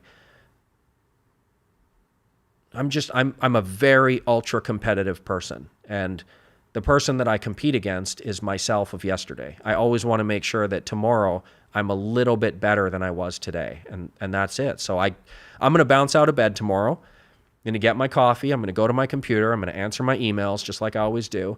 A couple hours of emails in the morning. I'm going to write a blog for the community, and then I'm going to try to get a video sort of started or finished or at least progressing. I'm working on one right now about real estate where I'm basically going to show everybody behind the scenes of how to calculate whether you should rent versus own. It's, the age-old rent versus own. I can't wait to get started. I want to go to bed right now. Can't wait to wake up tomorrow. Nah, can't do it. If you're going to be talking about volatility, not today. Not when I'm drinking wine. Ask me that this week's normal, regular scheduled volatility live stream. How'd you learn Chinese? Take a course for Vanessa? Just from Vanessa, just learning, just diving in. I don't have time for class. I wish I did, but I don't. Fortunately, I don't know if I have an aptitude for it, but my tone is pretty good. And the thing about Chinese is that it's a tone-based language. So if you don't get the tones right in the very beginning, I've got a couple of friends who, I guess they speak Chinese, but if you don't get the tone right, then people don't really know what you're saying. Even though you think you're speaking a full sentence, if you don't say it in the right intonation, then people don't know what you're talking about. So fortunately, I have good tone, and then it was just a matter of building my vocabulary. And I'm not afraid of looking stupid, obviously, so I just speak, and I just do it. That's what you got to do. You got to just go for it. And yeah, I got laughed at a lot, and I got people give me weird looks, and they pretend like, what's this guy? I get a lot of that, but you just go through it. So I would say mostly Vanessa. She's a very good patient teacher, and especially with, she was really good at balancing that fine line between telling me when I'm wrong and not discouraging me, right? Because when you first start speaking Chinese, literally everything you say sounds absurd to a Chinese speaker. So she could have just been ultra critical right from the start and just criticized everything I said and just totally defeated me morally. But she didn't. She was actually very good, and she would only correct me when it was actually important to correct me. And so, good teacher. Very good teacher. You have considerable cinematography knowledge and skills. How did you learn videography? I have none. I do what is required. This is sort of the universal thing behind everything I do in business is I just do the work. So I guess you can't totally ignore business. I'll go ahead with this one as well. Excel, right? I use Excel. I need Excel. I do intricate back testing and, spreadsheeting. I have to calculate everything and all that stuff. I don't have any superior Excel skills. I just do what's required to get my job done. And I'm very independent in my work. I just can't trust other people to do my work for me.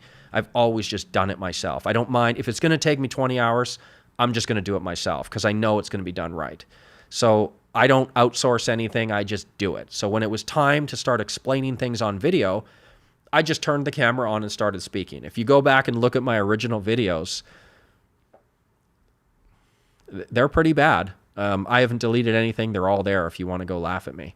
But I'm at a point now where I can get my message across, but I have no editing skills. I have no cinematography skills. I barely know cameras. I mean, I follow a camera guy on YouTube, and I basically bought what he has. That's my skills. Favorite fighter in the UFC and why Khabib? That's funny. It was actually never Khabib. I can respect Khabib. Obviously you're a Khabib fan, so I'm going to go ahead and insult you here. Khabib's overrated. Take that. Let's argue about that.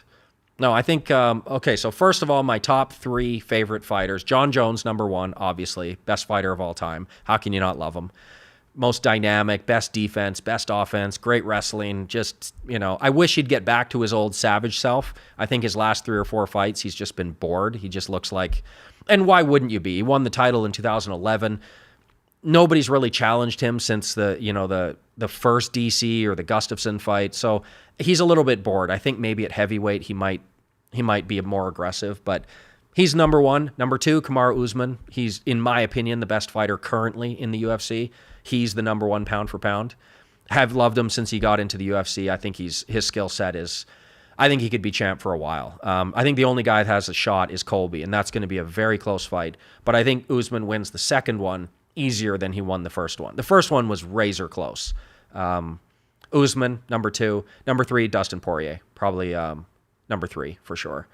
I've always liked Dustin. I even liked Dustin when Conor beat him, and I'm a Conor fan. I like his attitude as a man. He seems like a good family guy, just a good dude. He seems like somebody you'd want to be friends with, but skill set, just top of the food chain. He's best lightweight in the world.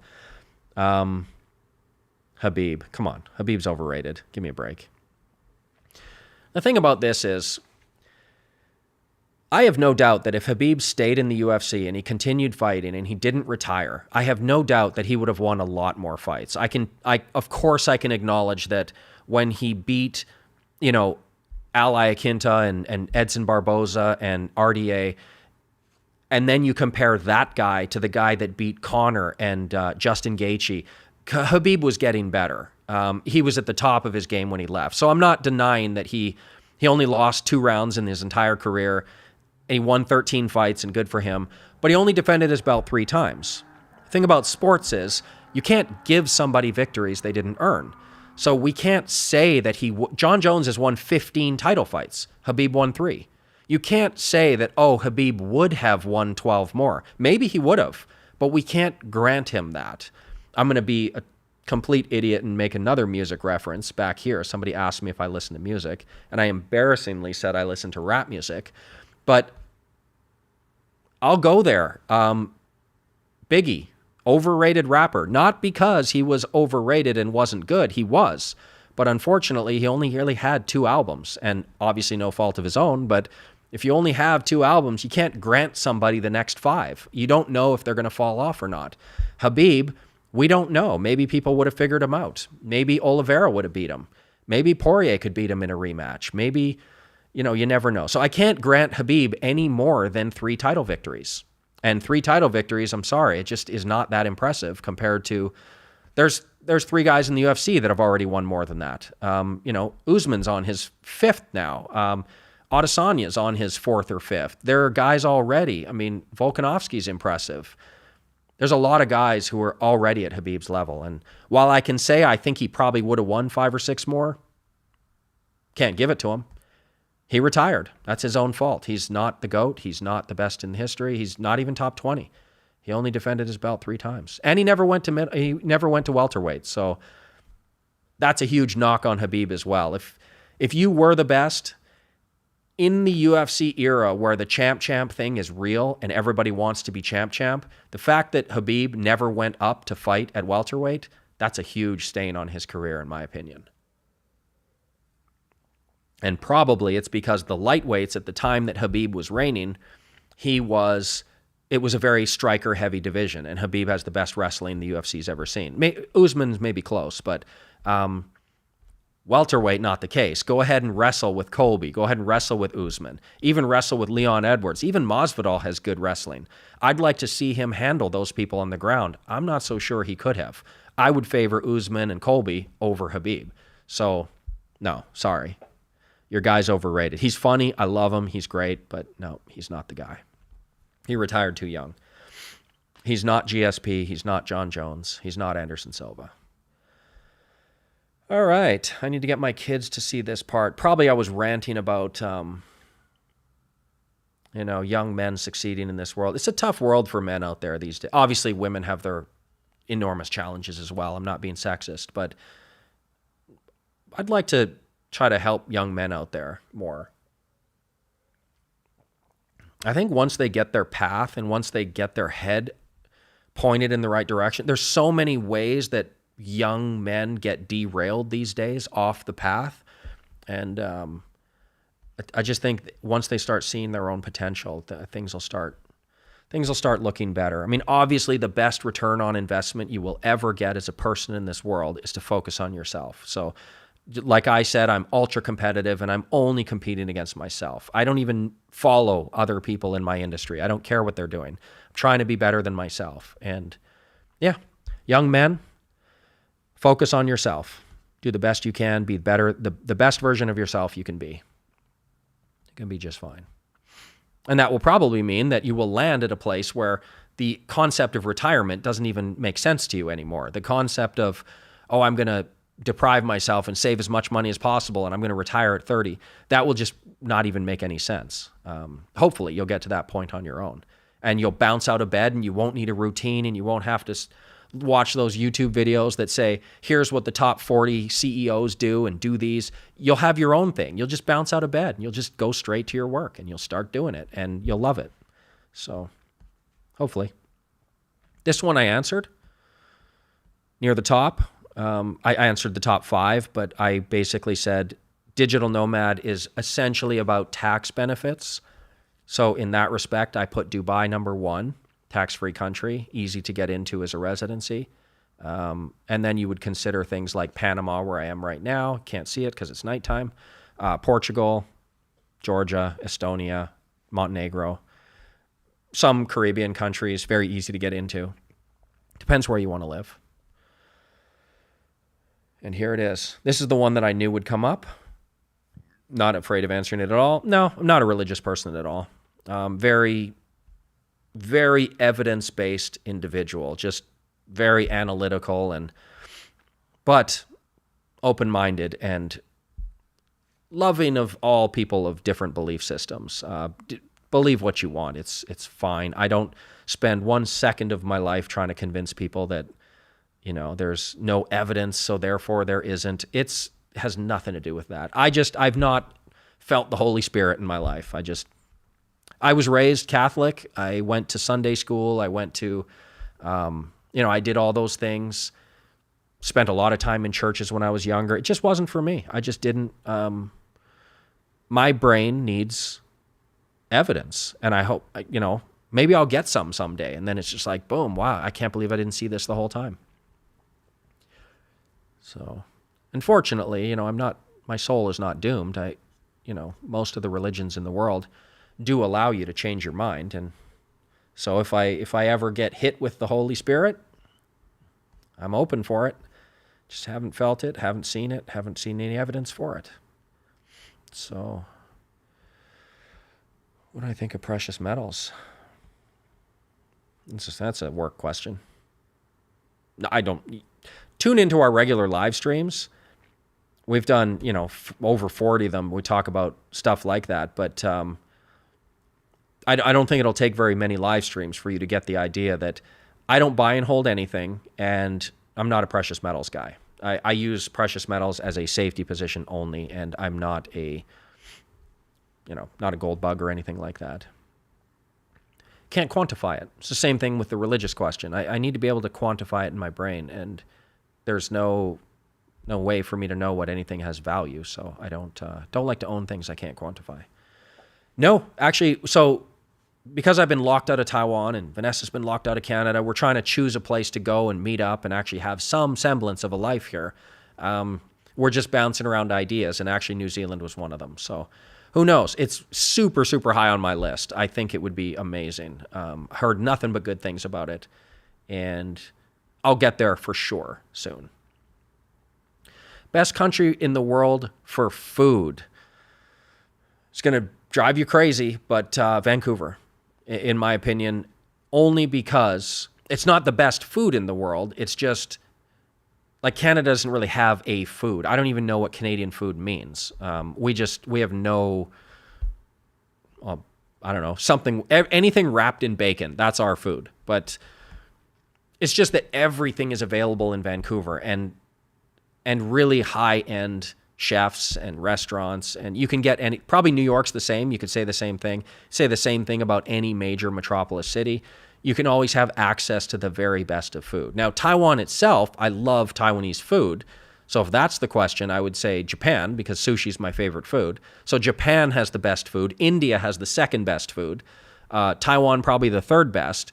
But as far as availability of high-end restaurants that have all the world's best foods, you're probably looking at any major metropolis city. But maybe your question was more to what is my favorite food. Sushi I could eat every day for the rest of my life. Indian food's amazing, but it's super high calorie, so maybe once every 2 months I'll eat Indian food. And then just good old traditional Chinese food, just standard sort of homemade. Love when, Chinese New Year type stuff. Vanessa's mom's a great cook, stuff like that. I love that. Oh, late to the party. I know, I'm out of wine. We're going to cut this right away here. That's it. Favorite topic while studying math. My math degree didn't actually come because I was targeting a math degree. My math degree came to me. I studied economics. That was my major. And for me as a golfer, I basically never went to school. I think I probably in my 4-year university time, I'm going to say I went to 3 classes, like full classes, 3 or 4. I'm serious. Like I just literally didn't go. I was golfing full time, head down golf, 24/7. So I needed a way to get my GPA higher. And so I just started doing as many math and statistics and engineering courses that I could. And then I got to my 3rd year of my economics degree, and I realized, wow, I'm actually not that far away from getting enough credits for a math degree. So at that point, for my last year in university, I kind of just pick and choose the courses that would get me that math degree. So I wouldn't even say that I was all that focused. I didn't care. It just math comes easy to me. So it was a GPA booster. And for me, when I basically, my university career was show up day one, get the prospectus or the syllabus, and then figure out when the midterms are, figure out when the final exams are, show up for those days, and that's it. And that's, I didn't go to school. I was never in school. I was a total ghost in school. Nobody ever saw me. I was on the golf course. But yeah. So my math degree was, you could almost say it was accidental. It was just a byproduct of, half-assing it in school to the point where I kind of needed to make sure that I have a good GPA. I always had a good GPA, but school just, I don't know. It kind of came easy, but golf was much harder than school was. So I had to focus all my effort on golf. I got the grades even if I wasn't there, but golf requires your attention all day, every day. So that's what I was doing. Been watching your channel for a while. You're an econ major too. Yep, I have a useless economics degree. Economics and a minor in math, like I said, is just an accidental minor in math. Probably could have got an engineering degree if I tried as well, because maybe even law too. I took a lot of law courses for GPA boosters. Probably could have tacked on another year on my degree, and I probably could have had enough to get engineering at least. Yeah. Have you read 50-30-20 Volatility Trading Strategy? Any books? No books. I don't read. I touched on that before. I don't have the time. I don't follow anyone else's work. I don't look at anyone else's blogs. Don't listen to anyone else's podcasts. I am immersed in my own work, and then that's it. How many people are here? Still some people. I don't know. Maybe people are enjoying this. Maybe once a year we'll do one of these. There wasn't actually that much embarrassing. I'm impressed. You guys didn't. You asked me about my religion. You asked me children. Touchy subject for me. Other than that, I mean, I've lived my whole life as an open book. Kind of getting back to the rules of, I said anybody, you can say whatever you want to me. You can insult me. You can, whatever you can, it's not going to make a dent. So ask me anything. I don't care. I'll answer any question. Just don't want to get myself canceled. So you may have answered this at the beginning, but how long did it take you to gain confidence? Nope. That's a business question. Come back. Maybe we'll do a stream midweek, because I'm leaving Saturday. I'm going back to Vancouver, so I'm only here for 5-6 more days. So we'll do a stream maybe Thursday-ish. Come back, ask this at the very top of the stream, and I'll answer that. TA, not interested tonight. I'm drinking. Best travel advice, luggage, type brown. This is easy. I'm a minimalist. So literally my entire life and all my belongings fit in 2 suitcases and then my golf clubs. So 2, not even the giant ones, just 2 regular functional suitcases. My entire life fits in that. I'm not a financial minimalist. I want to make that point. A lot of people look and they say, well, you said you're a minimalist and you rent a place for $6,000 a month. I'm not a financial minimalist. I'm a stuff minimalist. I don't want any stuff. I don't own anything. I want to be able to travel. So that's my best travel tip. Travel light. Travel as light as possible. It's unbelievable how advantageous that is. I don't understand why people take all these suitcases with them. You have to drag those things around, right? Go with I'm a simple person. I wear this, simple clothes. And so I guess it's easier for me, but I travel very light. I don't buy anything that I don't actually need and I use every single day. I have nothing redundant in my life at all. I would suggest people out there, if for no other reason, just stop being a consumer, right? Nobody's impressed by your stuff. Not you, but the proverbial you. People are not impressed. Nobody cares. So don't buy stuff just to look a certain way or feel a certain way. Just bare minimum. Just find the job that makes you happy. Get a career and a passion that you wake up and you bounce out of bed and you can't wait to do. There's never a time when I wake up and I think in my day, boy, I wish I had more stuff. I wish I had a 70-inch TV. I haven't owned a TV in 15 years. I don't have time for TV. I haven't watched TV in, I think the last time I owned a TV was probably, not kidding, 15 years ago. No stuff at all. Travel light. That's my tip to you. Travel as light as possible, and it's just a weight off your shoulders, and you can just enjoy your trip for what it is. And don't buy anything when you go there. People feel like, oh, I went here, I have to buy a souvenir. Don't buy anything. No more stuff. We don't need stuff. We need experiences and passions and hobbies, things like that mean something in life, not stuff. So that's. Do you think your C8 did impress some girl? I've never had a C8. I had the C7, and it was literally just for me. Would it impress a girl? I mean, Vanessa liked it. We went on a couple of road trips, and she thought it was cool. The great thing about the Corvette C7, which the C8 doesn't have, is it's insane how much trunk space the Corvette C7 had. I mean, I picked up Vanessa at the airport. She's not a minimalist. She's the furthest thing from a minimalist. She's okay. We're polar opposites in that respect. We agree to disagree. Let's leave it there. But she travels heavy. So she came with 6 bags, and we fit everything in my Corvette. It was unbelievable. So not only was that car just cool and it made all the right sounds, and it was a manual, which I love, but it was incredibly practical. And that Corvette actually has more room, like storage space and road trip space and accessibility, than a lot of the other vehicles I've owned. I mean, even some midsize SUVs, it's more convenient. You can lay the golf clubs literally 2 sets this way and 2 suitcases that way in a Corvette. It's amazing. The C8 mid-engine, now you've got the frunk, which it's deep, but it's not wide.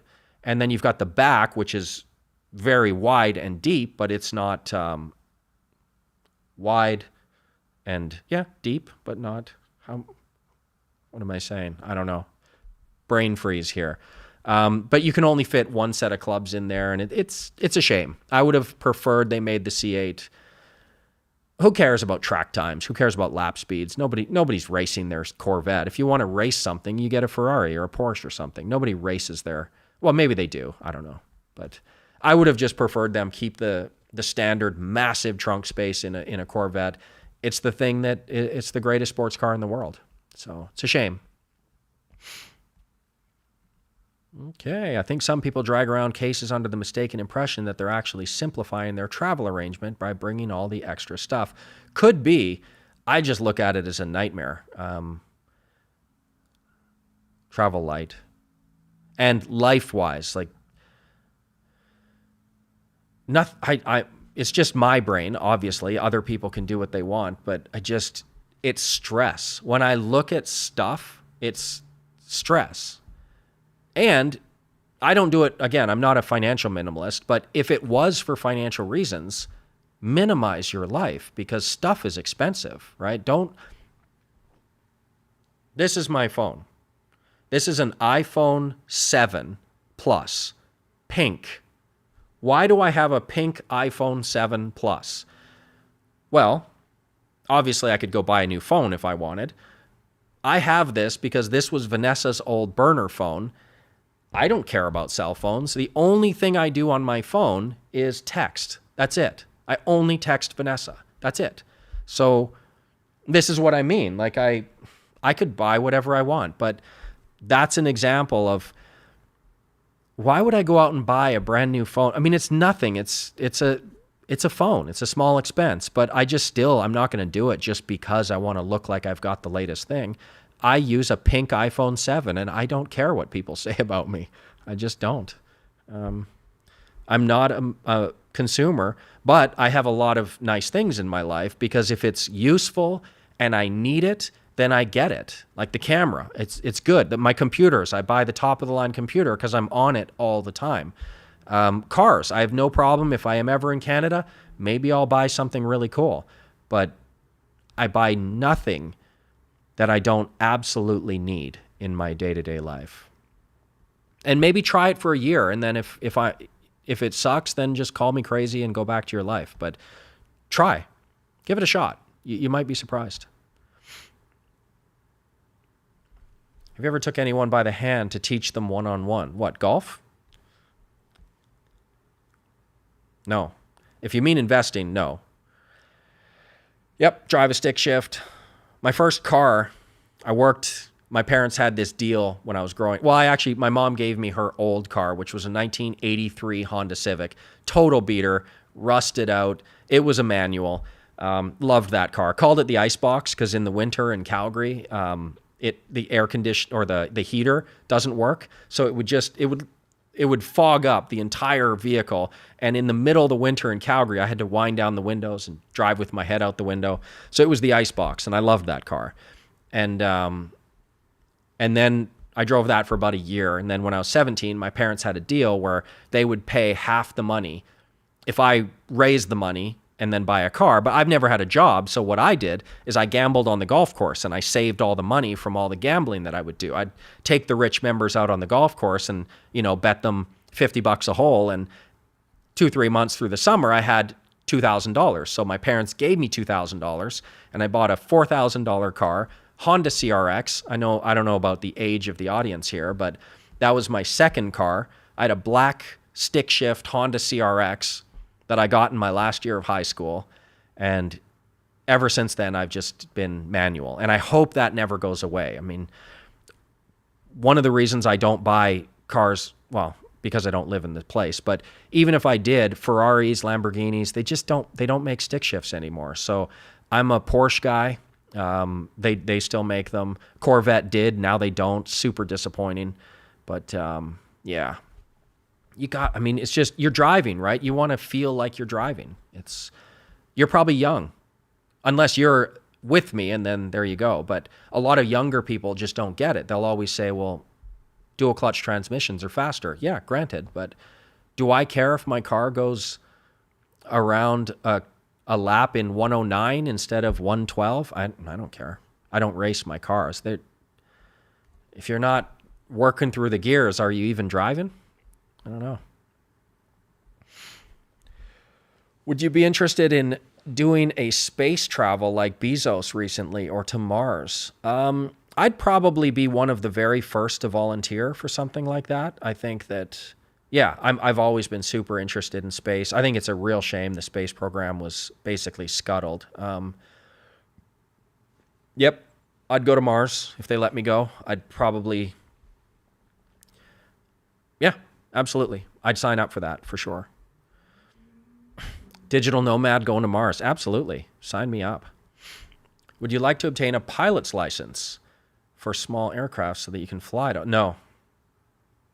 I think maybe flying is one of those things. It's either, in your blood or it's not. And I feel no connection to flying whatsoever. I don't care.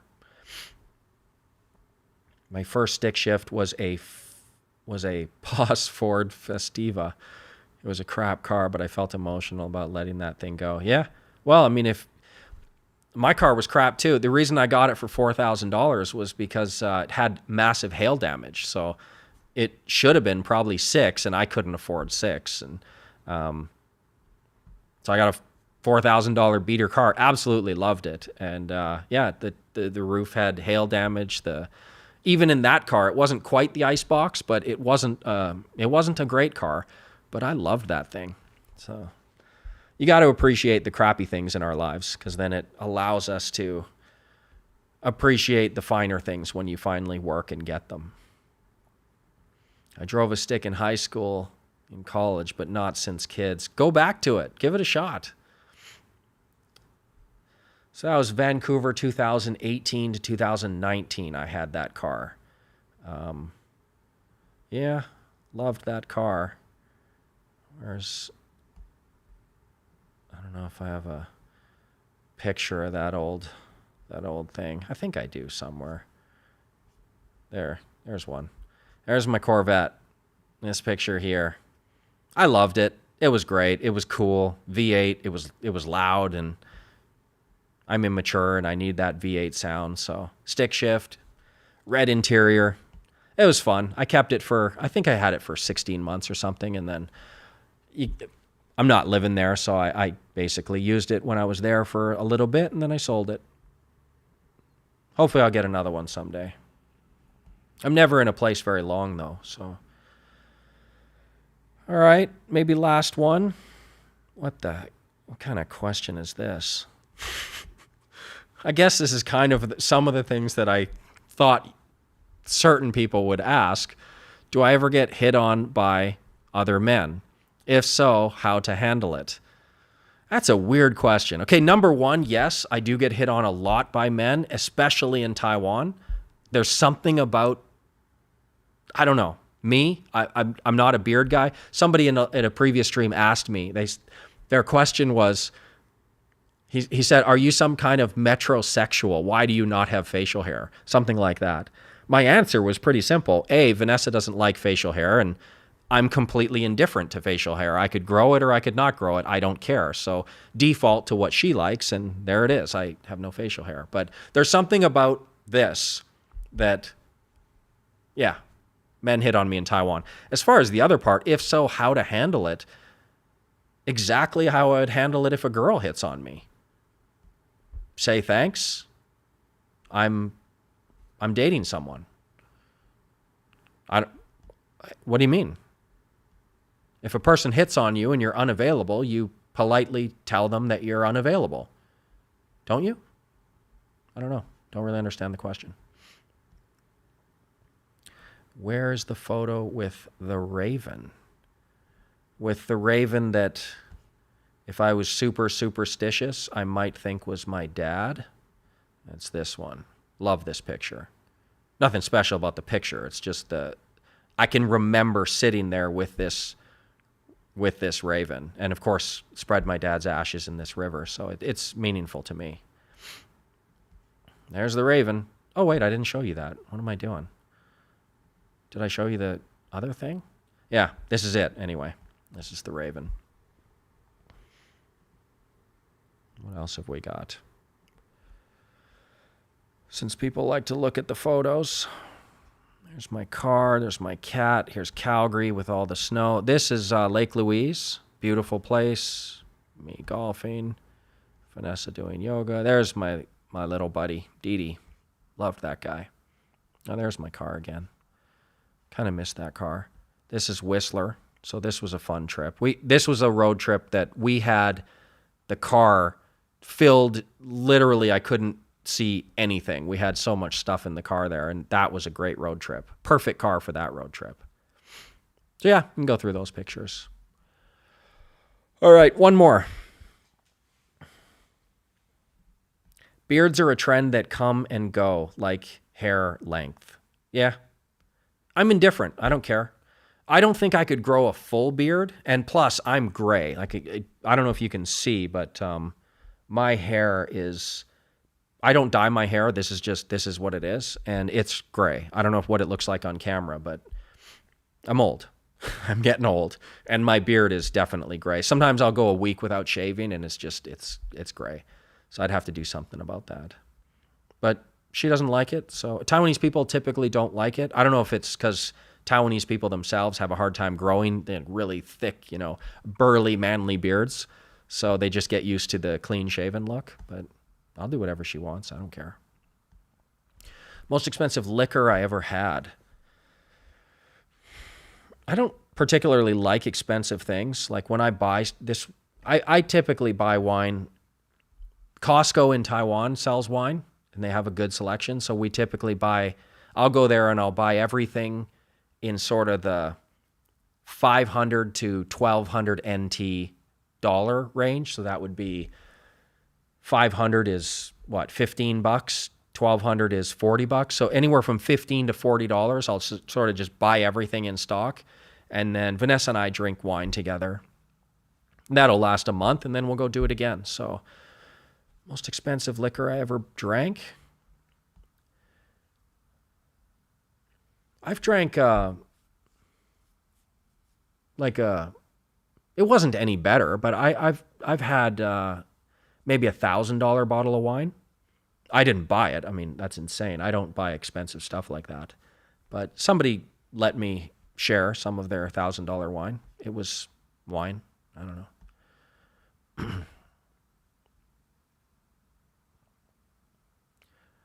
Thanks for the chat. Yeah, let's call it. I'm Chinese. Most of you guys can't. All right, this will be funny. And most of us guys can't grow beards, so we typically shave. I think that's what it is. And if I grew a beard, it might not even grow in fully. I don't know. Yeah, maybe it will. Sometimes when I don't shave for a week, I look pretty scruffy. All right. I'm still online. I didn't cancel myself. I answered questions about religion, about sexuality a little bit. I answered questions about family and kids and careers, and I'm still going. So I will still be here this week. We'll probably do a live stream. You can ask me volatility, options trading, all that boring stuff. Wednesday, Thursday. So I'll alert everybody. Make sure you follow me on Twitter. That's the most common place where I will alert everybody. Unless you're on my newsletter, you can get it there. But there you go. Thanks, everybody. Hopefully you enjoyed some wine with me. I'm going to sleep. It's 7 o'clock at night. Vanessa laughs at me all the time. I go to bed at 6:30 at night, so that gives you an idea of how fun I am. This is past my bedtime at 7 p.m. I typically go to bed here, West Coast-ish time. It's 1 hour different, but I get up about 3. So bed at 7, probably sleeping by 8:30, and then up at 3, and can't wait. Can't wait to get that new video. Real estate video next, so hopefully you guys are interested in that. Thank you. Have a good night.